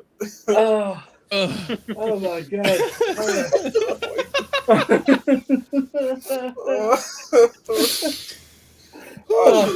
So wait, were y'all agreeing that I look like Trevor? Because if so, fuck you. Trevor, I don't look like Trevor. I prefer really not to. Oh, okay. I am in No, you've missed the disrespect. Blatant disrespect. We go close out anyway. We gonna close out. People, make sure, like I said, run up the, you know what I'm saying, run up the likes, hit the subscribe button. Hey, Lewis, let them know what you got coming up tomorrow, where they can find you, all that good stuff. Bro, my hairline's impeccable. Sam said I look like Trevor. Yeah, he's taking liberties with that. But Lewis, let them know where they can find you and what you got coming up. Bro. Yeah, I've got a preview to another fucking game coming up. Yeah, we got an Everton preview tomorrow, so keep a lookout through that. I'm going to delve into all the ways that we can get 3 points against Everton. It won't be a long preview, but we'll send a link out. Links in the title, people. Also underneath in the description. Marshall, always good having you on as well. Let them know where they can find you, what you got coming up, all that good stuff. Big up. Thanks for having me on this panel. It was a great time. You guys can find me on Casually FC on YouTube, Casually FC also on Twitter. I don't know when we're doing our next stream. We might be doing a call-in show tomorrow. I'm not sure. It depends on my new work schedule, but always content on there, always streams, always doing the Sunday or Wednesday streams for the Casually Chelsea show and all that stuff. So check us out. Hopefully by then the lights will be back on. We won't be in hell anymore, and it won't be so cold. It's still out though. Fuck that. But yeah, Casually FC again, links in the title, people as well. Jacob, let them know where they can find you, what you got coming up, all that good stuff. At United Spurs of America, America's #1 Tottenham Hotspur fan channel, and that's thanks to all the bozos and weirdos who subscribe to listen to yours truly speak like an immaculate device that I am. And yes, I chose the word device because, like a device, you can click play, click like, click subscribe over on the channel on your device. You know, that was probably one of my weaker segues. I'm not gonna lie. I don't know why. Yeah, it was. I'm good at promoting shit until you ask me to promote it. Yeah, but it's because you have such a high bar, it was still good. It just wasn't the usual Jacob thing. But there was no AOs in there. There wasn't no what. So that's a win. Yeah, and there wasn't some Jacobisms in there. You know, just like Hassam's an absolute fraud. I see him in the chat. Being a fraud. Big up Hassam as well. He is a fraud, but large up Hassam. Go subscribe to This Is Football as well. Make sure you do that. Hopefully we do the Back Again podcast more live because you lot seem to love it. So hopefully that's something that Troops decides to do. But yeah, look, everyone that's locked in. Don't forget all the shows on the channel. All the shows on the channel, people, are available on audio-only platforms. So Spotify, SoundCloud, iTunes, Apple Podcasts, wherever you got your podcast, type in Sarcasm City TV in this show and all the other shows on the channel, apart from Watch Along. Like I always say, because some people don't want to watch on YouTube. So if you ever want to listen while you're cooking, while you're cleaning, driving, maybe you're at work, maybe you're traveling, or maybe you're in the gym, or maybe you just don't want a YouTube app soaking up all your data. That's what it is. Maybe, I don't know, you're on a Timo and Jez vibe and you're on the way you're to some playing hoes. sexy I'm saying, Jenga. it's just Maybe you're listening. playing sexy I'm Jenga. saying, maybe you're playing sexy Jenga, you don't need it up on the YouTube, you just need the, yeah, exactly. Maybe it's that. Yeah, go on. Maybe Jenga. the floodgates have overflowed to a superfluous amount in which you will find yourself submerged in the wetness of glory. Hey, yo. Hey, yo. Let me deflect from there then real quick. Like Flo, I don't know what y'all saying hey, yo, for. like Flo said, yeah, preferably snow buddies. Baby Lon just you know in the building. Love it out him, man. Like I said. Yo. This fucking guy. This guy's a criminal. I swear, he's a criminal. He is an absolute criminal. Absolute. I'm a criminal for snowman. Oh my god! But yeah, we are trying to redirect people. But man, also Ange Postecoglou was cocaine. I don't want to go to rehab. I'll put it that way. Hey, I'm straight up Amy Winehouse with the shit. I'm ODing on Ange till you can't see me no more. Let me double check. Right, yeah, has saved. All right, big up everyone that's locked. This is just Sarcasm City TV in a nutshell. Where else are you getting late night content like this if you're in the UK time zone or whatever time zone you're in with multiple fans from multiple places? I'm saying. Where else is anyone going to say they're Amy Winehouse with the Ange Postecoglou? Okay. Where else? It's a question. Yeah, that is a great wasn't question, a hypothetical either. Love to everyone that has locked in. This has been the Manchester United Chelsea Spurs show. Man, United Ballers at the Bridge talking at Tottenham Talk podcast. Big up to Marshall. Big up to Jacob for joining the special guest. Why you have to chuckle when you say my name like that? As well. No, because it's just you. That's why. We're gonna redirect anyway, people, to the Sarcasm City TV gaming YouTube channel. Big up. Big up, Trevor.